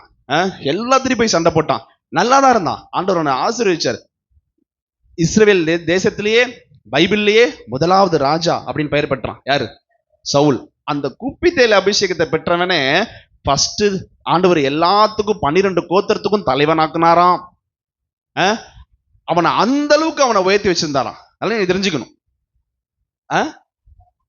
முதல் ராஜா சொல்லிட்டேன். முதல் ராஜா அதெல்லாம் நீங்க தெளிவா தெரிஞ்சுங்க. இன்னொரு ரெண்டாவது எக்ஸாம்பிள் போடுங்க. ஒன்னு சவுல பார்த்தாச்சு. சவுலை பத்தி தெளிவா சொல்றது நிறைய இருக்கு. உங்களுக்கு நிறைய சவுல் கதைகள் தெரியும். இன்னொருத்தரை பத்தி சொல்றேன், விளக்கமா சொல்றேன். 2வது எக்ஸாம்பிள் எழுதிக்கங்க. 2 ராஜாக்கள் 9ஆம் அதிகாரம் 1 முதல் வரிசையா வாசிக்கலாம். எல்லாம் எடுத்து வச்சுக்கோங்க. வாசிக்கலாம். நிறைய வசனம் வாசிக்கணும். அல்ல நீங்க வாசிக்கும் போது நீங்க பார்க்கணும். அதனால வேடிக்கை பார்க்காம நீங்க பைபிள் பார்க்கணும். அதனால எல்லாமே எடுத்து வச்சுக்கோங்க. 2 ராஜாக்கள் 9ஆம் அதிகாரம் 1ஆம் வசனம். நான் படிக்கதான் நீங்க பார்க்கணும். நீங்களா முந்திக்கிட்டு படிச்சுட்டு போனீங்கன்னா ஒன்னும் புரியாது உங்களுக்கு. 2 ராஜாக்கள் 9ஆம் அதிகாரம் 1ஆம் வசனம். அப்போது நான் வாசிக்கிறேன் கேளுங்க. அப்பொழுது தீர்க்கதரிசியாகிய எலிசா தீர்க்கதரிசிகளின் புத்திரரில் ஒருவனை அழைத்து, நல்லா நீங்க தெரிஞ்சுக்கணும். தீர்க்க தரிசன பள்ளி, என்னை பாருங்க பார்க்காதீங்க. தீர்க்க தரிசன பள்ளி நடத்துறாரு யாரு? எலியா தீர்க்கதரிசி. எலிசா தீர்க்கதரிசி.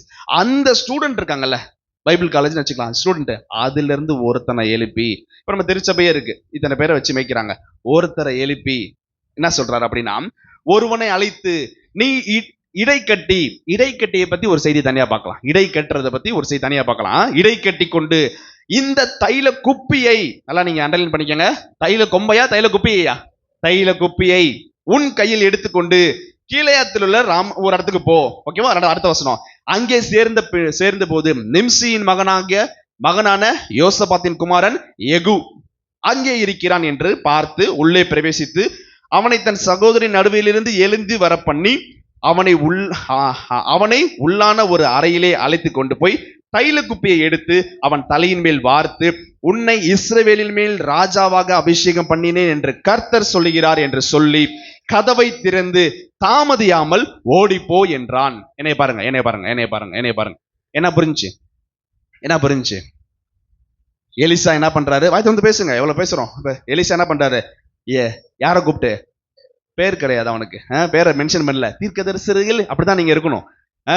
பெரிய காரியத்தை சாதாரண ஆளு கிடையாது அனுப்புனது, ராஜாவா அபிஷேகம் பண்றாங்க. மோடியா பிரைம் மினிஸ்டர் அபிஷேகம் பண்ணா எப்படி இருக்கும்? அந்த அளவுக்கு சாதாரண ஆளு, பேர் இல்லாதவன், பேர் மென்ஷன் பண்ணாதவன், பேர் மென்ஷன் பெறாம வேதத்துல ஆண்டோருக்காக நிறைய பேர் வல்லமையா பயங்கரமா எழுப்பி பிரகாசிச்சிருக்காங்க. அதுல இவனு ஒரு ஆளு. நல்லா தெரிஞ்சுக்கங்க, குப்பி தைலத்தை எடுத்து நேரா போயிட்டு எகுவை பார்த்து அவன் தலையில அபிஷேகம் பண்ணு. சாதாரண அபிஷேகம் கிடையாது, மொத்த இஸ்ரவேலுக்கும் அவனை ராஜாவாக அபிஷேகம் பண்ணிட்டு கதவு திறந்து சொல்லாம கொள்ளாம ஓடியாந்துரு. நீங்க தொடர்ந்து வாசிச்சு பார்க்கலாம். நான் கதையா சொல்றேன், மணி ஆயிடுச்சுன்னு கதையா சொல்றேன். என்ன பண்றான், அதே மாதிரி உள்ள போறான். உள்ள போய் பார்த்தா எல்லாம் உட்காந்து போர் சேவையில உட்காந்துருக்காங்க. நேரா போய் கேட்கறான், உங்கள்கிட்ட பேசுறதுக்கு ஒண்ணு இருக்கு அப்படின்றான், சொல்றதுக்கு ஒரு காரியம் இருக்கு அப்படின்றான். உடனே அந்த போர் சேவைகள் கேட்கறாங்க, யார்கிட்டப்பா? எகு கேட்கறான், யார்கிட்டன்னா உங்கள்கிட்ட தான் பேசணும் அப்படின்னு. சரி உள்ள வாங்கன்னு உள்ள கொண்டு போறாங்க. ரூமுக்குள்ள போன உடனே தைல குப்பையை எடுத்து, எத்தனை வசனம் வாசி, தைல குப்பையை எடுத்து, எத்தனாவது வசனம்? 6ஆம் வசனம் படிங்க. 6ஆம் வசனம். அறை வீட்டுக்குள் பிரவேசித்து அவன் அந்த தைலத்தை அவன் தலையின் மேல் வார்த்து அவனை நோக்கி, இஸ்ரவேலின் தேவனாகிய கர்த்தர் சொல்லுகிறது என்னவென்றால், உன்னை கர்த்தருடைய ஜனமாகிய இஸ்ரவேலின் மேல் ராஜாவாக அபிஷேகம் பண்ணினேன். அல்லேலூயா, கரங்களை தட்டுவோமா? அடுத்த வசனம், நான் என் ஊழியக்காரராகிய தீர்க்கதரிசிகளின் ரத்த பலிக்கும். சாதாரண அபிஷேகம் கிடையாது. நீங்க குப்பி தைல அபிஷேகம்னா அதான் உங்களுக்கு மெயினா சொல்ல வரேன். குப்பி தைல அபிஷேகம்னா மூடியில ஊத்தி அபிஷேகம் பண்றது. சாதாரண அபிஷேகம் நினைச்சுக்காதீங்க. இந்த அபிஷேகம் எவ்வளவு பெரிய ஆளை காலி பண்ணுது பாருங்க, எவ்வளவு பெரிய பிசாச காலி பண்ணுதுன்னு பாருங்க. தெளிவா போட்டிருக்கு.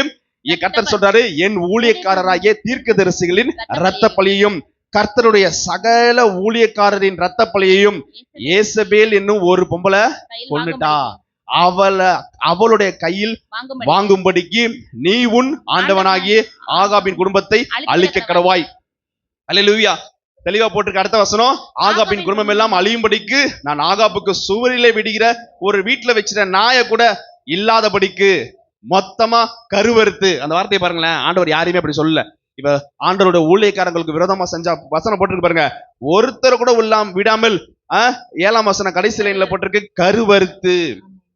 அல்லேலூயா, உங்களுக்கு விரோதமா யாரு பண்ணாலும் கர்த்தர் என்ன பண்ணுவாரு? கருவறுத்துருவார். ஆகாபின் குடும்பத்தை ஃபுல்லா என்ன பண்ண, அது நீங்க வாசிச்சு பாத்தீங்க அப்படின்னா 9ஆம் வசனம் 10ஆம் வசனம் எழுதி முடிச்சு வச்சுக்கோங்க. 11, 12, 13 வரைக்கும் ஃபுல்லா தெளிவா சொல்றாரு. சரி, நல்லா தெரிஞ்சுங்க என்ன சொல்ல வரோம் அப்படின்னா, அபிஷேகம் பண்ணிட்டு வெளியே வந்துட்டார். கதை புரிஞ்சுல? எகுவை போய் அபிஷேகம் பண்ணிட்டு வெளியே வந்துட்டார். இந்த எகு என்ன பண்றாரு, வெளியே வந்து என்னப்பா சொன்னாங்க அப்படின்னு வெளியே மத்தவங்களாம் உங்கள்ட்ட மட்டும் கூப்பிட்டு போய் தனியா பேசினா வந்தோன்னா என்ன பண்ணுவாங்க, என்ன சொன்னாங்க, உன்ட்ட மட்டும் தனியா பேசுறாங்கன்னு கேட்பாங்களா? அதே மாதிரி என்னப்பா ஆச்சுன்னு கேட்டோன்னே, இல்ல என்னை அபிஷேகம் பண்ண ராஜாவை அபிஷேகம் பண்ணிட்டாங்கன்னு சொன்ன உடனே என்ன பண்றாங்க, எல்லாம் ட்ரெஸ் எல்லாம் கழட்டி போட்டு ராஜா வாழ்கன்னு எல்லாம் சாஷ்டாங்கமா என்ன பண்றாங்க, விழுந்து அவனை எகு ராஜா வேணான்னு சொல்லி எக்கால ஊதிடுறாங்க. இவன் தான் ஃபுல்லா சமஸ்த இஸ்ரேல் ராஜா ஆயிட்டான். நல்லா தெரிஞ்சுக்கங்க.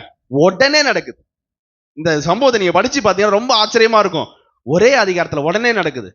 உடனே அங்க இருந்து என்ன பண்றானா, நேரா யோராம் ராஜாவை பாக்குறது. யோராம பாக்குற. யோராம் யாருன்னா ஆகாபோட ஏசபேலோட பையன். நேரா போய் பார்க்க போகும்போது எய்தாப்ல யோராம் வரான். என்ன நீங்க சுகமா இருக்கீங்களா, என்ன நல்ல செய்தி இருக்கா, சுக செய்தி இருக்கான்னு கேட்கும்போது இவன் என்ன பண்றான், உடனே ஆமாப்பா நல்ல செய்திலாம் சொல்ல, உங்க அம்மா ஏசபேல் இருக்கும்போது எங்க சுக செய்தியை காணுவதுன்னு சொல்லிட்டு நேரா போயிட்டான். நேரா வீட்டுக்குள்ள போயிட்டான். இவன் வரான்னு தெரிஞ்சுக்கிட்டு, நல்லா நீங்க வாசிங்க அந்த இடத்துல, அந்த வசனத்தை எடுத்து வாசிங்க. அப்பொழுது 30ஆம் வசனம், 30ஆம் வசனம், எகு இஸ்ரேலுக்கு வந்தான், அதை ஏசபேல் கேள்விப்பட்ட போது நல்லா கவனிங்க, தன் கண்களுக்கு மையிட்டு தன் தலையை சிங்காரித்துக் கொண்டு ஜன்னல் வழியா எட்டி பார்த்தாள். ஜன்னல்ல பாக்குறவங்களும் நல்லவங்க கிடையாது. ஜன்னல் வழியா போட்டையில பாப்பாங்க, வேலை செஞ்சுட்டே இருப்பாங்க. கதவு ஜன்னல்ல பாத்தீங்களா, கிச்சன் ஜன்னல்லாம் சாத்தி இருப்பாங்க. சில பேர் லைட்டா கோடு மாதிரி வெளிச்சு அடிச்சுட்டு இருக்கும், பாத்துருக்கீங்களா? எல்லா வீட்லயும் எல்லாத்துக்கும் அனுபவம் இருக்கு, நடிக்காதீங்க தெரியாத மாதிரி.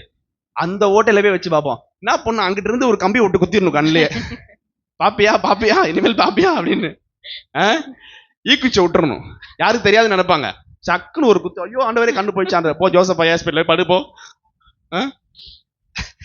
என்ன பண்ணுவாங்க, ஜன்னல் வழியா எட்டி பார்த்து எகு ஒளிமுக வாசலில் வந்த போது அவள் தன் ஆண்டவனை கொன்ற சிம்ரி சேமம் அடைந்தானா. மேல இருந்து கேக்குறா, என் ஆண்டவனை கொன்ற சிம்ரி சேமமா அடைந்தானா என்று கேட்கிறா. அப்பொழுது அவன் தன் முகத்தை அந்த ஜன்னலுக்கு நேராக ஏறெடுத்து கூப்பிட்டோன, நல்லா கவனிங்க, மேல இருந்து கேட்கிறா, என்னப்பா சேமமா அப்படின்னு கேட்டானே. சிம்ரி கிம்ரிலாம் விடுங்க, எகுவை பார்த்து கேட்கிறா, என்னப்பா சேமமா. போயிட்டு இருக்கான். நிமிர்ந்து பார்த்து, என் பக்கத்தில் நிற்பவன் யார் என்று கேட்ட பொழுது பிரதானிகள் அவனை எட்டி பார்த்தார்கள். உடனே என்ன பண்றாங்க? 2-3 பிரதானி, சார் நாங்க இங்க இருக்கோம், உடனே எட்டி பாக்குறாங்க. அவளை கீழே தள்ளுங்கள் என்றான். நல்லா கவனிங்க, நல்லா இருக்கியான்னு கேட்ட உடனே சாத்தான்ட்ட பேச்சே வச்சுக்க கூடாது, பேச்சுவார்த்தையே வச்சுக்க கூடாது. அவளை கீழே தள்ளுங்கள். அப்படியே அவளை கீழே தள்ளினது. உடனே யோசிக்கல, எதுக்கு தள்ள சொல்றாங்களோ யோசிக்கல. ஏற்கனவே எல்லா பயபெல்லாம் வெறியில இருந்திருப்பானுங்க. இவ இருந்துகிட்டு ரொம்ப பண்ணிட்டு இருக்கா, தள்ளிடலாம் சொல்லிட்டு என்ன பண்ண, என்ன ஏதுன்னு கூட கேட்காம மேல இருந்து தள்ளி விட்டாங்க. அவளுடைய ரத்தம் உடனே மேல இருந்து கீழே விழுந்து அவளுடைய ரத்தம் சுவரிலும் குதிரைகளிலும் தெரித்தது. எல்லாரும் தெரிஞ்சுட்டா. லாஸ்ட் வசனம், அவளை மிதித்துக் கொண்டு உடனே என்ன பண்ணாங்க? யெகூ அவனை மிதித்துக் கொண்டு உள்ளே போய் புசித்து குடித்து. நல்லா கவனிச்சீங்க, பிரச்சனைகள் நடந்துட்டு இருக்கும், போராட்டங்கள் நடந்துட்டு இருக்கும், சாப்பிடாம இருந்திருப்பீங்க பல நாள். கேட்டலையா, ஐயோ ஏன் சாப்பிடல, தலைய பிச்சுக்கிட்டு பிரச்சனை இருக்கு, எங்க சோறு தின்றது? இல்ல யெகூ என்ன பண்றான்? சாத்தான கீழே தள்ளி இயேசுவின் நாமத்தினால மிதித்து போயிட்டு நல்லா புசித்து குடித்து திருப்தி அடைகிறான். அல்லேலூயா. அபிஷேக தைலம் தலையின் மேல இருக்கிறவங்க எதை பத்தி கவலைப்பட மாட்டாங்க. தைரியமா பிசாசை மேற்கொண்டு புசித்து குடித்து சந்தோஷமா இருப்பார்கள். அல்லேலூயா, அல்லேலூயா. உயிரோடு இருக்கவங்களா அல்லேலூயா சொல்லுங்க. அல்லேலூயா. பரவாயில்ல, எல்லாம் உயிர் தெழுந்துட்டாங்க. அப்புறம் நான் அடுத்த என்ன வசனம் பாருங்க. உடனே என்ன ஆச்சு? லாஸ்ட் 37ஆம் வசனம், இன்னது யேசபேலுடைய உடல் என்று சொல்லக்கூடாதபடிக்கு யேசபேலின் பிரேதம் இஸ்ரவேலின் நிலத்திலே வயல்வெளியின் மேல் போட்டும் எருவை போல ஆகும் என்று தீர்க்கதரிசி சொன்னார். அதே போல நடந்துச்சு. அல்லேலூயா. அவளுடைய தலையோட்டையும் நல்லா கவனிங்க, தலை கால்களையும் உள்ளங்கைகளையும் அல்லாமல் மண்டை ஓடு கை கால் மட்டும் தான் தேர்ந்துச்சான். பிசாச அந்த அளவுக்கு அடிச்சு நொறுக்கி இருக்குது இந்த குப்பி தைல அபிஷேகம். அல்லேலூயா. நீங்க குப்பி தைல அபிஷேகம்னா சாதாரண ஆளுன்னு நினைச்சிடக்கூடாது, சாதாரணமா நினைச்சக்கூடாது. சாதாரண அபிஷேகம் அப்படிலாம் நினைச்சக்கூடாது. நீங்க கொம்பு தைல அபிஷேகம் வேணும்னு கை தூக்குனவங்களாம் கை தூக்குங்க. இப்ப தூக்குங்க, சும்மா தூக்குங்க. நீ யாருமே கேட்கலையா? தூக்காத யாருக்கு ஆண்டவர் தரவே மாட்டார். நீங்க இப்ப எப்படி தூக்குனீங்க? நல்லா தெரிஞ்சுங்க, கொம்பு தைல அபிஷேகம் வேணும்னா ஃபர்ஸ்ட் குப்பி தைல அபிஷேக அனுபவத்துக்குள்ள வா. அதுவே யேசபேல்னு பெரிய பிசாசு அடிச்சு நிர்மலமாக்குது. அதுவே இஸ்ரவேலுக்கு தலைவனாக்குனுச்சு. வீட்டுல மதிக்க மாட்டாங்க லேடிஸ. ஏன்னா எதுக்கும் பிரயோஜனம் இல்லை அப்படின்னு நினைக்கிறாங்க. ஃபர்ஸ்ட் எருசலேமுக்குலாம் நீங்க தலைவர் ஆக வேணாம், வீட்டுக்கு முதல்ல தலைவர் ஆகுங்க. ஃபைனான்ஸ் மினிஸ்டர் யார் எல்லா வீட்லயும்? நீங்க தான். கரெக்டுமா?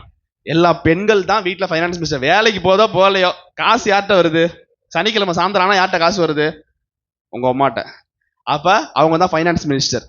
வீட்டுல ராஜா தான், சும்மா பேருக்கு தான் ராஜா, காசு கொடுக்கறது மட்டும்தான். ஆனா நிர்வாகம் பண்றது ஃபைனான்ஸ் மினிஸ்டர் யாரு? பெண்கள். அதெல்லாம் நீங்க தெரிஞ்சுக்கணும். இந்த குப்பித்தேல் அபிஷேகத்தை பெற்றவன் சாதாரண காரியத்தை அவன் பண்ணல, யேசபேலை நிர்மலமாக்கினான். அவனுடைய புள்ள அத்தாலியல் அவனையும் நிர்மலமாக்கினான். எடுத்து வாச நேரம் ரொம்ப லேட் ஆயிரும். அப்ப நீங்க தெளிவா தெரிஞ்சுக்கணும், குப்பித்தேல் அபிஷேகம்னா சாதாரண அபிஷேகமா இல்லை. என்ன செஞ்சுச்சு? தலைவன் ஆக்குனுச்சு, பிசாசை நிர்மலமாக்குனுச்சு. அல்லேலூயா, அல்லேலூயா. இது குப்பித்தேல் அபிஷேகத்தோட மகிமையை பார்த்தோம். இப்ப கொம்பு தைல அபிஷேகத்தோட மகிமையை பார்க்கலாம். கொம்பு தைல அபிஷேகம் 1 சாமுவேல் 16ஆம் அதிகாரம் 13ஆம் வசனம். 1 சாமுவேல் 16ஆம் அதிகாரம் 13ஆம் வசனம். அப்பொழுது சாமுவேல் தைல கொம்பை எடுத்து அவனை அவன் சகோதரர் நடுவிலே அபிஷேகம் பண்ணினான். யார? தாவீதை அபிஷேகம் பண்ணினான். அந்நாள் முதற்கொண்டு கர்த்தருடைய ஆவியானவர் தாவீதின் மேல் வந்து இறங்கி இருந்தார். அல்லேலூயா. அபிஷேகத்தை பெற்ற உடனே அதெல்லாம் நீங்க தெளிவா தெரிஞ்சுக்கணும். குப்பி தைல அபிஷேகத்தை வாங்கினோன்னு அற்புதம் செஞ்சான், பெரிய காரியங்களை பண்ணலாம். ஆனா கொம்பு தைல அபிஷேகத்தை வாங்கின உடனே கர்த்தரே வந்து இறங்கிட்டார். அல்லேலூயா. உங்களுக்கு கர்த்தரே வந்து இறங்கணுமா, இல்ல நான் அற்புத அடையாளம் செஞ்சா மட்டும் போதுமா? கர்த்தரே வந்து இறங்கணும். அல்லேலூயா. அதோட ரிசல்ட் என்னன்னு பாருங்க. 1 சாமுவேல் 17ஆம் அதிகாரம் 4ஆம் வசனத்துல ஒரு மலைமாடு வருது. யாரு? கோலியாத். கோலியாத் என்ன பண்றான்? வந்து அவன் பாருங்க, ஒரு வீரன் பாளையத்தில் புறப்பட்டு என்ன பண்றான்? அவன் உயரம் எவ்வளையா? 6 முழ உயரமும் 1 ஜானும். 6 முழம் பத்தல போல, இன்னும் 1 ஜான் வேற எக்ஸ்ட்ரா வளர்ந்துருக்கு. 6 முழமும் 1 ஜானும். தாவீது சவுலை பார்த்து, உம்முடைய அடியேன் என் தகப்பனுடைய ஆடுகளை மேய்த்து கொண்டிருக்க. நல்லா உங்களுக்கு தெரியும். என்னைய பாருங்க, கதையா சொல்றேன். என்னைய பாருங்க, யாரு வாசிக்க வேணா, என்னைய பாருங்க. 40 நாள் இரவும் பகலும் நிக்கிறான். யாரு? மலை மாடு. யாரு? கோலியாத் நிக்குது. நல்லா தெரிஞ்சுக்கங்க. வந்து நிக்கிறான். யாரும் வாசிக்க என்னைய பாருங்க. சவுல், உங்களுக்கு நல்லா தெரியும். தாவீது என்ன பண்றான்? அண்ணன்களுக்கு தின்பண்டங்கள் கொடுக்கறதுக்கு வந்து பார்க்கும்போது ஃபுல்லா கூட்டம் நிக்குது. அதுல ரொம்ப ஹைட்டா ஒருத்தன் மிரட்டிட்டு நிக்கிறான். எத்தனை நாள் மிரட்டிருக்கான்? 40 நாள் மிரட்டிருக்கான். இரவும் பகலும் நினைச்ச நேரத்துல வருவாரு. திடீர்னு எஞ்சி உட்காந்து இப்ப பாரு அப்படின்ட்டு ட்ரெஸ் எல்லாம் மாட்டிட்டு வந்து, யாரு ஒண்டிக்கு வரா என்கிட்ட அப்படின்னு டெய்லி 40 நாளும் பிரச்சனை பண்ணிருக்காங்க. இவன் என்ன பண்ணிட்டான்? கடுப்பாயி எல்லாமே பயந்துட்டு உட்கார்ந்து இருந்திருக்காங்க. சவுல் தான் இருக்கிறதுலே உயரமானவன். எங்க இஸ்ரவேல் நாட்டுல எல்லாமே அவன் தலை கீழே இருப்பாங்க. இந்த குப்பி தைல அபிஷேகத்தால ஒண்ணும் பண்ண முடியல. நீங்க எல்லாம் மேட்டரை புரிஞ்சுக்கணும். இதான் குப்பிக்கும் கொம்புக்கும் உள்ள வித்தியாசம். எப்பா நீ குப்பியை வச்ச, குப்பி தைல அபிஷேகத்துல உன்னால முடிஞ்ச காரியங்களை நீ செஞ்ச கொண்ட, ராஜாவான, தலைவனான, எல்லாம் பண்ண. தலைவனாதான் ஆக முடிஞ்ச ஒளிய அவ்வளவு பெரிய இவனை ஒண்ணுமே பண்ண முடியல. யார? அவ்வளவு பெரிய கோலியாத்த ஒண்ணுமே செய்ய முடியல. அதெல்லாம் நீங்க கவனிக்கணும். அந்த வசனத்தை நீங்க எப்படி வாசிக்கலாம்? என்ன போட்டிருக்கு? 35ஆம் வசனம். அவன் அதை தொடர்ந்து ரெண்டு காரியம் சொல்றான். தாவீது என்ன பண்றான்? நேரா போயிட்டு சவுல்ட்ட, நான் போய் என்னை பாருங்க, வாசிக்குவேன், என்னை பாருங்க, நான் போய் அந்த கோலியாத்தை மேற்கொள்றேன்னு சொல்லும் போது 2 அனுபவத்தை சொல்றான். எடுத்து வாசிங்க. ஒரு முறை ஒரு விஷயம், என்னுடைய தகப்பனுடைய ஆடுகளை மேய்த்துக் கொண்டிருந்த போது, ஆடுகளை மேய்ச்சிக்கிட்டு இருக்கும் போது சிங்கமும் ஒரு விசை சிங்கமும் ஒரு விசை கரடியும் வந்தது. மந்தையில் இருக்கிற ஒரு ஆட்டை பிடித்துக் கொண்டது. நான் அதை தொடர்ந்து போய் அதை அடித்து அதன் வாய்க்கு தப்புவித்தேன். அது என் மேல் பாய்ந்த போது நான் அதன் தாடியை பிடித்து அடித்து கொன்று போட்டேன். அந்த சிங்கத்தையும் கரடியையும் உம்முடைய அடியானாகிய கொம்பு தைல அபிஷேகம் பெற்ற நான் கொன்றேன். விருத்த சேதனம் இல்லாத இந்த பெலிஸ்தனும் அவைகளில் ஒன்றை போல இருப்பான். அவன் ஜீவனுள்ள தேவனுடைய சேனைகளை நிந்தித்தானே என்று சொன்னான். அல்லேலூயா, அல்லேலூயா, சத்தம் அல்லேலூயா. எல்லாம் தெரிஞ்சுக்கங்க. கொம்பு தைல அபிஷேகத்தோட பவரை பாருங்க. சிங்கத்தை கொண்டிருக்கான், கரடிய கொண்டிருக்கான். புரியுதா இல்லையா நான் சொல்றது உங்களுக்கு? இப்ப என்ன ஆகுது? விருத்த சேதனம் இல்லாத இந்த கோலியாத் ஏமாத்துறன்னு சொல்லிட்டு நேரா போறான். உங்களுக்கு தெரியும், பெலிஸ்தன் சுற்றி பார்த்து தாவீதை கண்டு 42ஆம் வசனம், 42 1 சாமுவேல் 17:42. அந்த கோலியாத் சுற்றி பார்த்து தாவீதை கண்டு அவன் இளைஞனும் சௌந்தரிய ரூபமும் சிவந்த மேனியுள்ளமா இருந்தபடியினால் அவனை அசட்டை பண்ணா. வந்தவன் என்ன பண்ணிருக்கான்? வாளை மூஞ்சியும் பரேன்றான் வந்தவன. கரெக்டா இல்லையா? அடுத்து பெலிஸ்தன் தாவீதை பார்த்து தடிகளோட என்னிடத்தில் வர, நீ கோலியாத் கேக்குறான் யார பார்த்து? தாவீதை பார்த்து, நீ தடிகளோடு குச்ச துட்டி என்கிட்ட வர, நான் நாயா? இவன் என்ன பதில் சொல்றான்? நீ நாயா பேயான்னு உங்க அம்மாட்ட தான் கேட்கணும். நீ ஜிஹெச்ல பிறந்தியா இல்ல மாட்டு ஆஸ்பத்திரியில பிறந்தியான்னு யார்கிட்ட கேட்கணும்? யார்கிட்ட கேட்கணும்? உங்க அம்மாட்ட போய் கேள்பா. நான் நாயா பேயா என்கிட்ட வந்து நீ பேசிட்டு இருக்க கூடாது. உடனே அடுத்த வேலை பாக்குறான். அதற்கு தாவீது, நீ பட்டயத்தோடும் ஈட்டியோடும் கேடகத்தோடும் என்னிடத்தில் வருகிறாய். நானோ நீ நிந்தித்த இஸ்ரவேலின் ராணுவங்களின் தேவனாகிய சேனைகளுடைய கொம்பு தைல அபிஷேகத்தை பெற்ற கர்த்தரின் நாமத்தினாலே வருகிறேன் என்று சொல்லி என்ன பண்றான்? கையில் இருந்த ஒரு கூழாங்கல் எடுத்து அவனை அடிச்சு என்ன பண்றான்? நேரா கீழே விழுந்துட்டான். அதெல்லாம் நீங்க பார்க்கணும். கல் இப்படி அடிச்சுச்சுன்னா, ஏற்கனவே சொல்லியிருக்காங்க, பல முறை உங்களுக்கு சொல்லியிருக்காங்க, கல் அடிச்சுச்சுன்னா எப்படி? பின்னாடி தான் விழுணும். கரெக்டா இல்லையா? யாராவது சவுட்ல இருந்தா என்ன பண்ணுவாங்க? பின்னாடி தான் போவாங்க. ஆனா இவன் முகம் குப்புற தரையில முகம் குப்புற விழுந்திருக்கான். முன்னாடி ஒரு 2 அடி விழுந்திருக்கு. முன்னாடி ஆண்டவரோட புள்ள கொம்பு தைல அபிஷேகம் கல்லு, பின்னாடி பொடனைய கட்டி வச்சிருக்காரு. அடிச்சனா மூஞ்சி பதிஞ்சிருச்சு போய் தரையில. என்ன வேகத்துல அடிச்சு விழுந்திருப்பாரு கீழே. யோசிச்சு பாருங்க, மூஞ்சி தரையில பதிஞ்சிருச்சான். பாத்துக்கங்க, செம்மடி விழுந்திருக்கு. உடனே முடிக்கல அவன். தாவீது என்ன பண்றான்? உடனே கொம்பு தைல அபிஷேகம் பெற்றவங்க சாமர்த்தியமா இருக்கணும். பாருங்க என்ன பண்றது? தாவீது கையிலே பட்டயம் இல்லாதிருந்தது. அவன் ஓடி யார் மேல? கோலியாத் மேல ஏறி நின்று அவன் பட்டயத்தை எடுத்து உருவி அவனை கொன்று, ஒரே குத்தா அவனை கொன்னு தலைய வெட்டி எடுத்துக்கிட்டான். எடுத்து என்ன பண்றான்? தலையை எடுத்துக்கிட்டு ஃபுல்லா ஊர்வலம் போறான். ஊர் ஃபுல்லா ஊர்வலம் போறான். கொம்பு தைல அபிஷேகம் பெற்றவர்கள் எதற்கும் பயப்படாமல் பிசாசை நிர்மலமாக்கி நான் ஜெயிச்சேன்னு சொல்லி சாட்சியாய் சொல்லி நிற்பார்கள். இப்ப சொல்லுங்க, உங்களுக்கு குப்பி தைல அபிஷேகம் வேணுமா? கொம்பு தைல அபிஷேகம் வேணுமா? ரெண்டுமே வேணும்னு சொல்லணும். அல்லேலூயா, அல்லேலூயா. இப்ப பாருங்க, உடனே ஜனங்கள் என்ன சொல்றாங்க? சவுல் கொன்றது 1000, தாவீது கொன்றது 10,000.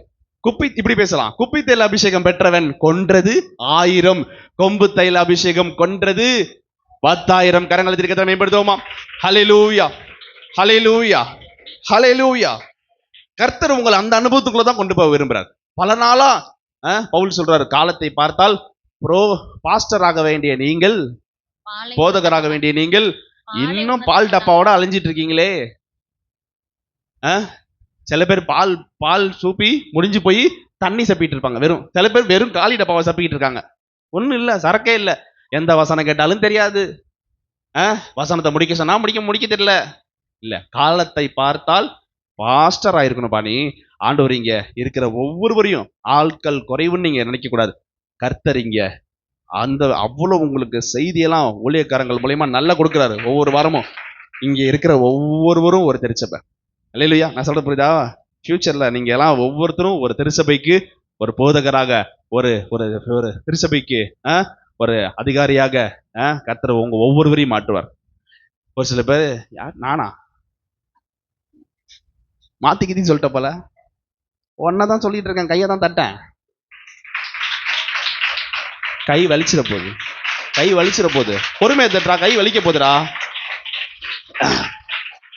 காலத்தை பார்த்தால் சரி, நீங்க இல்லைன்னா உங்க பிள்ளைங்க விசுவாசமே இல்லைல்ல, சுட்டு போட்டாலும் எனக்கு விசுவாசமே வராது.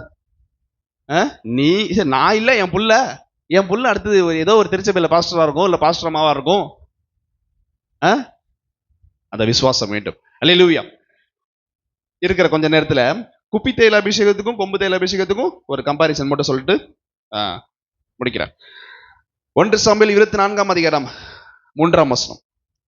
1 சாமுவேல், குப்பி தைல அபிஷேகம் பெற்றவர்கள் கொஞ்சம் கவனம் குறைவாக இருப்பார்கள். எழுதிக்கங்க தலைப்பு, குப்பி தைல அபிஷேகம் பெற்றவர்கள். நீங்க தெளிவா என்ன சொல்லிட்டேன்? குப்பி தைல அபிஷேகத்துக்கும் கொம்பு தைல அபிஷேகத்துக்கும் கம்பாரிசன் சொல்லிட்டு இருக்கேன். அப்ப ஃபர்ஸ்ட் குப்பி தைலத்துல ஃபர்ஸ்ட் 1 போட்டுட்டு, குப்பி தைல அபிஷேகம் பெற்றவர்கள். நீங்க அது ஃபுல்லா எழுதணும் அவசியம் இல்லை, ஏன்னா குப்பின்ற இடத்துல தானே எழுதிட்டு இருக்கீங்க. ஏதாவது படிச்சிருக்கீங்களா இல்லையா பிள்ளைங்களா? ஸ்கூல் சைட்லாம் போனீங்களா இல்லையா? எழுதுனா தானே எனக்கெல்லாம் பிரச்சனை, எழுதவே இல்லைன்றீங்களா? கொம்பு குப்பி தைல அபிஷேகத்துல ஒரு பாயிண்ட், கவனக்குறைவா இருப்பார்கள். 1 சாமுவேல் 24ஆம் அதிகாரம் 3ஆம் வசனம். யார் எடுக்க வேணா, கதை மட்டும் கேளுங்க. 1 சாமுவேல் 24:3. வழியோரத்தில் இருக்கிற ஆட்டு தொழுவங்கள் அண்டையில் வந்தபோது அங்கே ஒரு கெபி இருந்தது. தாவீதும் அவன் மனுஷரும் அந்த கெபியின் பக்கங்களில் உட்கார்ந்திருந்தார்கள். யார் ஆள் உட்கார்ந்திருக்க தெரியாம கூட போய் உட்கார்ந்துட்டான். இந்த கதைலாம் எங்க நடக்கும் சொல்லுங்க? அழகா நடக்கும். சத்தமே இல்லாம சில பேர் உட்காந்துருப்பாங்க, இவங்க போய் தெரியாம பக்கத்துல போய் உட்காந்துருப்பாங்க. ஆமா. அப்புறம் இங்கதான் இருக்கியா, சவுண்ட் எங்க வந்து பேசிக்கிற? எங்க வந்து பேசுற?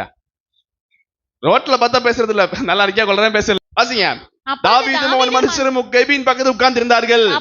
அப்பொழுது தாவீது மனுஷர் தாவீதை நோக்கி, இதோ நான் உன் சத்துருக்களை உன் கையில் ஒப்புக் கொடுப்பேன், உன் பார்வைக்கு நலமானதை செய்வாயாக என்று கர்த்தர் சொன்ன நாள் இது என்றார்கள். நல்லா கவனிங்க, தெளிவா நீங்க தெரிஞ்சுக்கணும். தாவீது எழுந்து போய் சவுலுடைய சால்வையின் தொங்கலை மெல்ல அறுத்து கொண்டான். நல்லா தெரிஞ்சுக்கணும். என்ன சொல்லியிருக்கோம் இப்ப? கவனக்குறைவா இருப்பார்கள். ஒருத்தர் உங்க ட்ரெஸ் அறுக்கிற வரைக்கும் தெரியாம உட்காந்துருப்பீங்களா? தூங்கிட்டான் போல குத்து வச்சு. சில பிள்ளைங்க பாத்ரூம்ல போயிட்டு வெளியிலே வராதுங்க, தட்டணும். என்னன்னா தூங்கிட்டோமா, ரொம்ப நேரம் உட்காந்து தூக்கம் வந்துருச்சு, கால் வலிக்கும், கால் சூற பிடிச்சுக்கும், எந்திரிக்க முடியாது, சரியாது. சில பேர் சமணங்கால் அப்படியே உட்காந்துருவாங்க. என்ன போட்டிருக்கு விளக்கம்? என்ன குப்பி தைல அபிஷேகம் பெற்றவர்கள் என்ன பண்ணுவாங்களாம்? கேர்லெஸ்ஸா இருப்பாங்க, கவனக்குறைவா இருப்பாங்க. சாத்தான் உன்னோட ஆசீர்வாதத்தை, உன் குடும்பத்துல இருக்க நபர்களை அறுத்துட்டு போயிட்டு இருப்பான். கொஞ்சம் கூட கவனமே இல்லாம இன்ட்ரெஸ்டா போயிட்டு இருப்ப. ட்ரெஸ்ஸை பிடிச்சி கட் பண்றது கூட தெரியாம உட்காந்துருக்க முடியுமா? அதெல்லாம் யோசிச்சு பாருங்களேன். என்னதான் உட்கார்ந்தாலும் லைட்டா டச் பண்ணாலே உடனே என்னடா எறும்பா பூச்சான்னு பாத்துருவோம். ட்ரெஸ் அறுக்கிற வரைக்கும் அமைதியா இருந்திருக்கும். அபிஷேகங்கள் இழந்து போயிட்டு இருக்கும். சாத்தான் உன் அபிஷேகத்தை அறுத்துக்கிட்டு போயிட்டு இருப்பான். பணத்தை அறுத்துட்டு போவான், குடும்பத்தில் இருக்கிற நபர்களை அறுத்துட்டு போவான், சந்தோஷத்தை சமாதானத்தை அறுத்துட்டு போவான். ஒண்ணுமே தெரியாம உட்காந்துருப்பாங்க, அமைதியா உட்காந்துருப்பாங்க. தெளிவா சொல்லிட்டேன், குப்பி தைல அபிஷேகம் பெற்றவர்கள் கவனக்குறைவா இருப்பார்கள். கொம்பு தைல அபிஷேகம் பெற்றவர்கள், சரி குப்பி தைல அபிஷேகத்திலே இன்னொரு உதாரணம் என்ன சொல்லலாம்? புத்தி இல்லாதவர் 5 கன்னிகைகள் என்ன பண்ணாங்க? என்ன தீந்தது கூட தெரியல. புரியுதா புரியலையா? ஒரு இடத்துக்கு போறீங்க, பர்ஸ்ல காசு இருக்கான்னு பார்த்துட்டு போவீங்களா, பார்க்காம போவீங்களா? பர்ஸ்ல காசு இருக்கான்னு பார்த்துட்டு போவீங்களா, பார்க்காம போவீங்களா? ஆனா 5 பேரு கையில இருந்த எண்ணெய் தீந்து போனது கூட, பரிசுத்தாவின் அபிஷேகம் இழந்ததை கூட தெரியாம நான் போயிருவேனே பரலோகத்துக்குன்னு உட்கார்ந்து இருந்தாங்க. கைவிடப்பட்டு போனார்கள். இங்கதான் ஃப்ரீ பஸ் எல்லாம், அங்க ஃப்ரீ பஸ் எல்லாம் கிடையாது. என்ன இருந்தாதான், பரிசுத்தாவின் அபிஷேகம் இருந்தால் மட்டுமே பரலோகத்துக்கு போக முடியும். அல்லேலூயா. நல்லா தெரிஞ்சுக்கங்க. அப்ப என்ன போட்டாச்சு? கேர்லெஸ்ஸா இருப்பாங்க. இப்ப கொம்பு எழுதிக்கங்க. கொம்புல கொம்பு தைல அபிஷேகம் பெற்றவர்கள் மிகவும் ஜாக்கிரதை உள்ளவர்களா இருப்பார்கள். 1 சாமுவேல் 24ஆம் அதிகாரம் 4ஆம் வசனத்துல போட்டிருக்கு, தாவீது எழுந்து போய் சவுலுடைய சால்வையின் தொங்கலை மெல்ல அறுத்து கொண்டான். ஒரே வார்த்தை தான், நல்லா நீங்க தெரிஞ்சுக்கணும். அங்கேயும் அதே வசனம் தானே எழுதுனீங்க, பக்கத்துல பார்த்து சொல்லுங்க. அதே 1 சாமுவேல் 24:4 தான் அங்கேயும் எழுதுனீங்க, இங்கேயும் எழுதிருக்கீங்க. 1 சாமுவேல் 24:4 விளக்கம் சொல்றேன் பாரு. அறுத்தது கூட தெரியாம உட்கார்ந்து இருந்தான், அவன் தெரியாத அளவுக்கு நைஸா அறுத்தான். அதான் விவரமா இருக்கவன் இங்க. நல்லா நீங்க தெரிஞ்சுக்கங்க, நல்லா நீங்க காது கொடுத்து கேளுங்க. கட் பண்ணது கூட தெரியாம கவனக்குறைவாய் உட்கார்ந்து இருக்கான் சவுல். கொம்பு தைல அபிஷேகம் பெற்ற தாவீது கவனமா அறுத்திருக்கான். நல்லா நீங்க சொல்றது பாயிண்ட் உங்களுக்கு புரியுதா? நான் என்ன சொல்லிருக்கேன்? கொப்பி தைல அபிஷேகம் பெற்றவர்கள் கவனக்குறைவா இருப்பார்கள், கொம்பு தைல அபிஷேகம் பெற்றவர்கள் கவனமா இருப்பார்கள். ட்ரெஸ் அறுத்தது கூட தெரியாம உட்கார்ந்து இருந்திருக்கான், ஆனா அவன் கண்டுபிடிச்சிட கூடாத அளவுக்கு கவனமா இருந்திருக்கான். நான் சொல்றது உங்களுக்கு கரங்களை கத்திர மேம்படுத்துமா? அல்லேலூயா, அல்லேலூயா. ரெண்டாவது கம்பேரிசன் குப்பிக்கு கொம்புக்கும் கம்பேரிசன். சரி, ஃபர்ஸ்ட் குப்பி எழுதியாச்சு, கொம்பு. இப்ப கொம்பு எழுதுங்க, கொம்பு சைடு எழுதுங்க. ரெண்டாவது பாயிண்ட் கொம்பு சைடு எழுதுங்க. 1 சாமுவேல் 24ஆம் அதிகாரம் 6ஆம் வசனம். 1 சாமுவேல் 24:5-6. தாவீது சவுலின் சால்வை தொங்கலை அரித்து கொண்டது நிமித்தம் அவன் மனது அடித்துக் கொண்டது. கொம்பு தைல அபிஷேகம் பெற்றவர்கள் கர்த்தரால் அபிஷேகம் பண்ணப்பட்டவர் மேல் கை வைக்க பயப்படுவார்கள். அதான் பாயிண்ட், ரெண்டாவது பாயிண்ட். கர்த்தரால் அபிஷேகம் பண்ணப்பட்டவர்கள் மேல் கை வைக்க பயப்படுவார்கள்.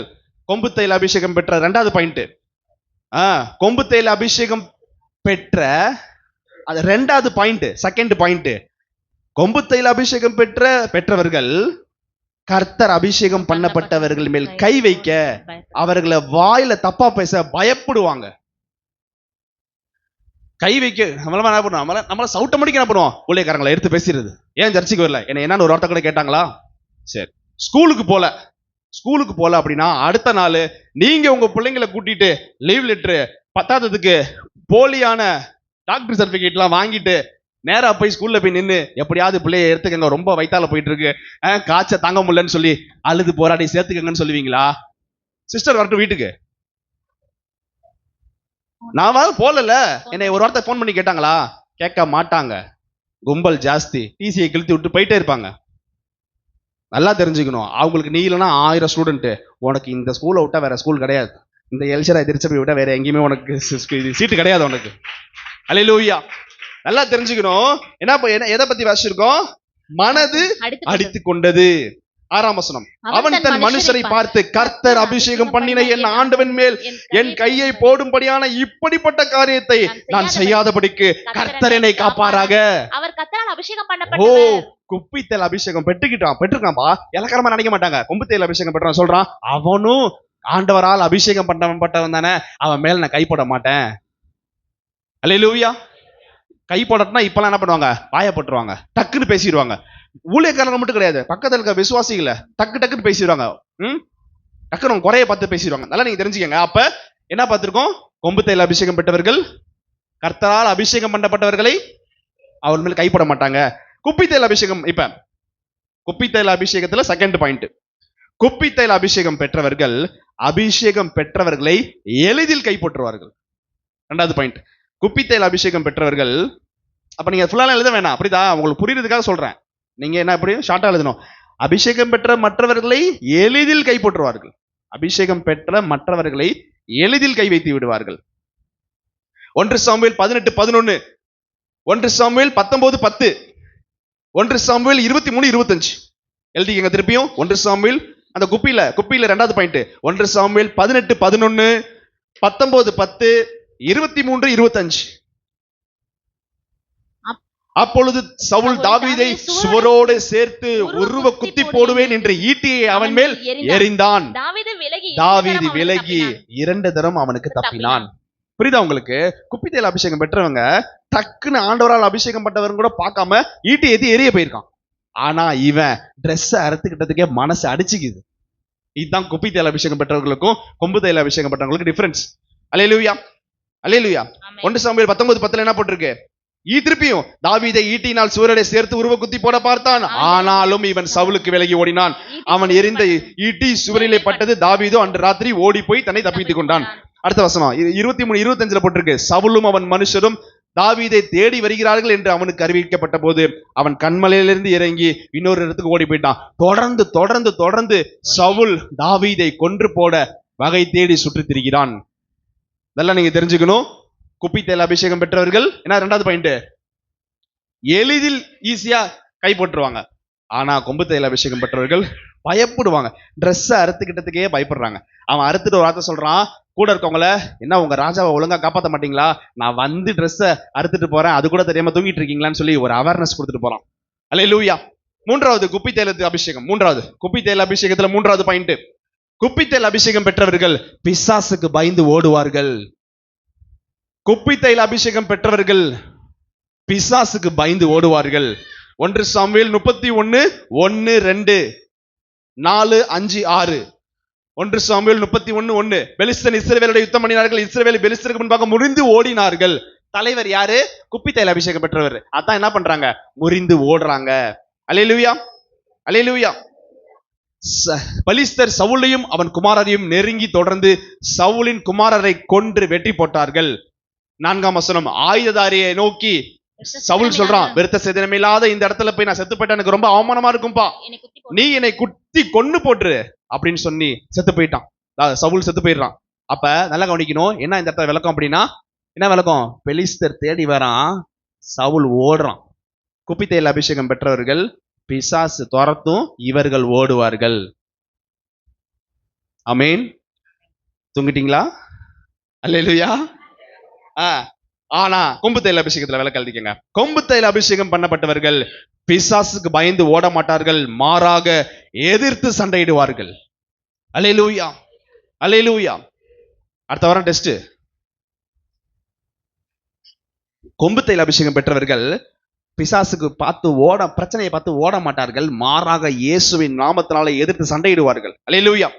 என்ன அதே பெலிஸ்தர் பிற்காலத்தில் தாவீதிட்ட வராங்க பாருங்களேன். வசனம் எழுதிக்கங்க. வசனம் மட்டும் எழுதிங்க, வீட்டிலேயே படிச்சு பாருங்க. 1 நாளாகமம் 14, 8, 9, 10, 11, 13, 14, 15, 16, 17. அப்ப நீங்க எப்படி எழுதிக்கலாம்? 1 நாளாகமம் 14ஆம் அதிகாரம் 8 முதல் 14 வசனம் வரை. பெலிஸ்தர் ரெப்பாயும் பள்ளத்தாக்கிலே பரவி இருந்தார்கள். போலாமா வேணாமான்னு கர்த்தர்ட்ட ஆலோசனை கேட்கும் போது என்ன பண்றாரு? கர்த்தர் தாவீத போப்பா அப்படின்னு சொல்லிட்டு பாகால் பிராசியமாக கர்த்தர் கடந்து வராரு. தண்ணீர்கள் உடைந்து ஓடுகிறதை போல சத்துருக்களை தாவீது அடிச்சு துரத்துறான். அல்லேலூயா, அல்லேலூயா சொல்லுவோம். அல்லேலூயா. நல்லா யோசிச்சு பாருங்க. அதே பெலிஸ்தரை பார்த்து சவுல் ஓடுனா, அதே பெலிஸ்தர் கொம்பு தைல அபிஷேகம் பெற்ற தாவீதுக்கு முன்பாக தண்ணீர்கள் உடைந்து ஓடுகிறதை போல சத்துருக்கள் ஓடி போவார்கள். அல்லேலூயா. இன்றைக்கும் கர்த்தர் பரிசுத்தாவின் அபிஷேகத்தை கொம்பு தைல அபிஷேகம் பெற்ற உங்கள் ஒவ்வொருவரையும் பார்த்து சாத்தான் தலை தெறிக்க ஓட வேண்டும். அல்லேலூயா, அல்லேலூயா, அல்லேலூயா. 4வது கொம்பு தைல அபிஷேகம். 4வது கொம்பு தைல அபிஷேக பாயிண்ட். 4வது பாயிண்ட் கொம்பு தைல அபிஷேகத்தில் எழுதிக்கங்க. கொம்பு தைல அபிஷேகம் பெற்றவர்கள் கர்த்தர் அபிஷேகம் பண்ணினவர்கள் மேல் யாராவது கை வைத்தால் கோபப்படுவார்கள். அதாவது சிம்பிளா சொல்லணும் அப்படின்னா, கொம்பு தைல அபிஷேகம் பெற்றவர்கள் ஆண்டவருக்கு விரோதமாவோ ஆண்டோட பிள்ளைகளுக்கு விரோதமாக யாராவது பேசினா கோபப்படுவாங்க. அதுக்கு உங்களுக்கு நல்லா தெரியும். சவுல் மரித்த பின்பு தாவீது என்ன பண்றாரு, அமலேக்கியரை முறியடிச்சு எல்லாத்தையும் முறியடிக்கிறாரு. அப்போ ஒருத்தன் வந்து ஒரு வாலிபன் வந்து என்ன பண்றான், சவுல் இழுத்துக்கோ பறிச்சுக்கோன்னு இருந்தாரு, உயிர் போல சூசைட் பண்ணிக்கிட்டாரு. அந்த நேரத்துல என்னைய கூப்பிட்டு என்னை வெட்டிருப்பா அப்படின்னு சொன்ன உடனே நான் உடனே போய் அவனை கொண்டுட்டேன்னு சொல்லி சொல்லி ஏதாவது தாவீது ராஜாட்ட பரிசு வாங்கலான்னு வந்து நிக்கிறாரு. சவுலை குத்தி கொண்டுட்டா தாவீது வந்து பிரைஸ் கொடுப்பாரு, வெகுமதி கொடுப்பாருன்னு உடனே என்ன பண்றாரு, வாலிபர்களை கூப்பிட்டு அவன் மேல் விழுந்து கொல்றான். அவனை சொல்லிட்டு, கர்த்தரால் அபிஷேகம் பண்ணப்பட்டவர் சவுலு, அவர் மேல கை போட்டா எனக்கு கோபம் வரும். குப்பித்தேல் அபிஷேகம் பெற்றவர்கள் யாராவது புரணி பேச வந்தாங்க அப்படின்னா, என்னது சத்தமா சொல்லு, காது கேட்கல, சத்தமா சொல்லுன்னு சொல்லுவார்கள். ஆனா கொம்பு தைல அபிஷேகம் பெற்றவர்கள் யாராவது புரணி பேச வந்தா அந்த புரணி பேசுற நபரை கூட என்ன பண்ணுவாங்க, துரத்தி விட்டுருவாங்க இயேசுவின் நாமத்தினால. அதையும் போ, புரணி பேசுற நீயும் போ, எல்லாம் போ அப்படின்னு அடிச்சு துரத்தி விட்டுருவாங்க. அல்லேலூயா. காதுலயே வாங்க மாட்டாங்க. அல்லேலூயா. செய்தியை காதுல வாங்காம இருக்கிறத சொல்ல, புரணி பேசுவதை காதிலே வாங்காம இருப்பார்கள், காது கொடுக்க மாட்டாங்க. அல்லேலூயா. அல்லேலூயா. தூங்குறவங்களா அல்லேலூயா. வராது. சரி, இப்ப குப்பித்தேல் அபிஷேகம், நான்காவது பாயிண்ட் குப்பித்தேல் அபிஷேகம். நான்காவது பாயிண்ட்ல குப்பித்தேல் அபிஷேகம். குப்பித்தேல் அபிஷேகம் பெற்றவர்கள் மற்றவர்களை, கர்த்தருடைய ஊழியக்காரர்களை மதிக்க மாட்டார்கள், கீழ்ப்படிய மாட்டார்கள். சிம்பிளா எழுதிக்கலாம், கீழ்ப்படிய மாட்டார்கள் சிம்பிளா எழுதுங்க. ஏன் வள கொலன்னு எழுதுறீங்க? குப்பித்தேல் அபிஷேகம் பெற்றவர்கள் கீழ்ப்படிய மாட்டார்கள். கொம்புத்தேல் அபிஷேகம் பெற்றவர்கள் என்ன சொன்ன, கோவப்படுவாங்க. யாராவது புரணி பேசினா கோவப்படுவாங்க. ஆனா இவங்க நல்லா புரணி பேசுவாங்க. எழுதிக்கங்க, படிக்க வேணாம், நான் கதையா சொல்லி எழுதிக்கங்க. 1 சாமுவேல் 13ஆம் அதிகாரம் 9 முதல் 14 வசனம் வரை எழுதிக்கங்க. 9, 13, 14. 9, 13, 14. அதாவது 1 சாமுவேல் 13ஆம் அதிகாரம் 9ஆம் வசனம், 13ஆம் வசனம், 14ஆம் வசனம். வாசிக்க வேணாம், நல்லா தெரிஞ்சுக்கங்க.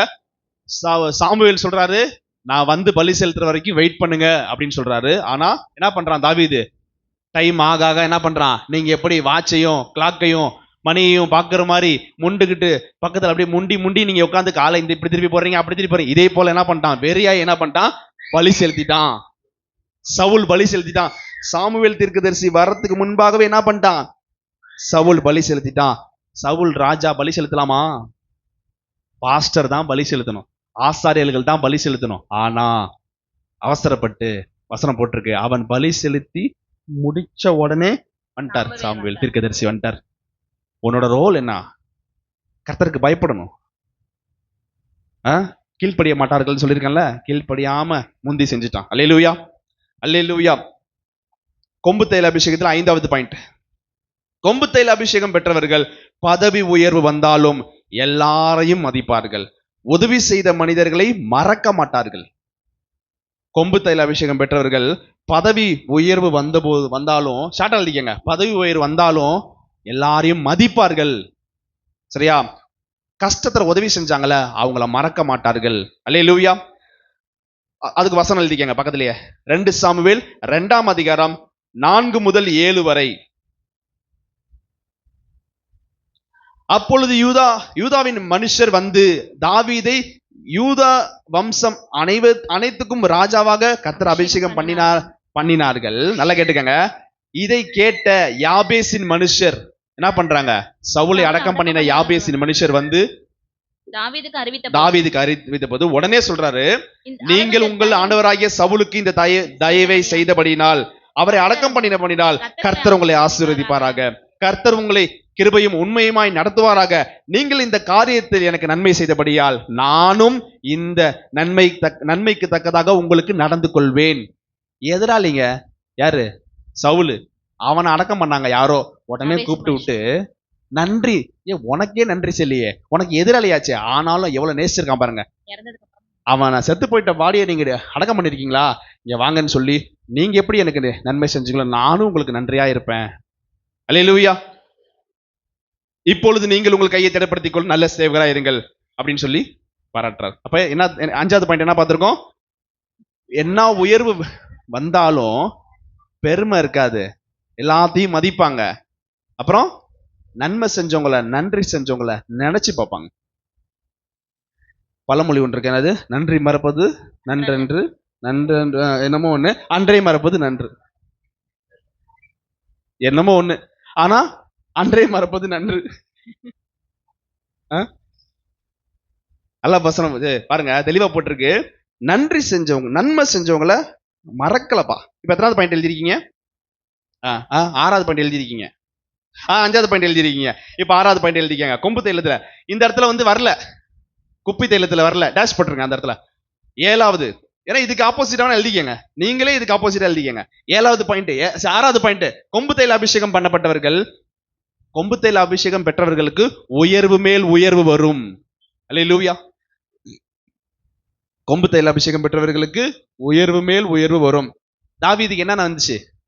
ஃபர்ஸ்ட் எதுல அபிஷேகம் பண்ணாங்க? குடும்பத்துக்கு முன்னாடி அபிஷேகம் பண்ணாங்க. அடுத்தது யூதேயாக்கு முன்பாக அபிஷேகம் பண்ணாங்க. 3வது அபிஷேகம் சமஸ்த இஸ்ரவேலுக்கும் அபிஷேகம் செய்தார்கள். அல்லேலூயா. அப்ப கொம்பு தைல அபிஷேகம் பெற்றவர்களுக்கு உயர்வு மேல் உயர்வு வரும். குப்பி தைல அபிஷேகம் பெற்றவர்கள் அதோடு அடங்கி விடுவார்கள். சவுல் குடும்பத்தார் வர வர பலவீனம் அடைந்தார்கள், தாவீது வர வர விருத்தி அடைந்தான். அல்லேலூயா. அப்ப நீங்க அந்த எழுதிக்கணும், நீங்க குப்பி தைல அபிஷேகம் பெற்றவர்கள் முடிஞ்சிருச்சாங்க, ஒண்ணுமே இல்ல, பலவீனமானார்கள். ஆனா கொம்பு தைல அபிஷேக பாயிண்ட்ல என்ன வருது? கொம்பு தைல அபிஷேகம் பெற்றவர்கள் உயர்வு மேல் உயர்வு அடைவார்கள். அல்லேலூயா, அல்லேலூயா. நிறைய இருக்கு, போதும்.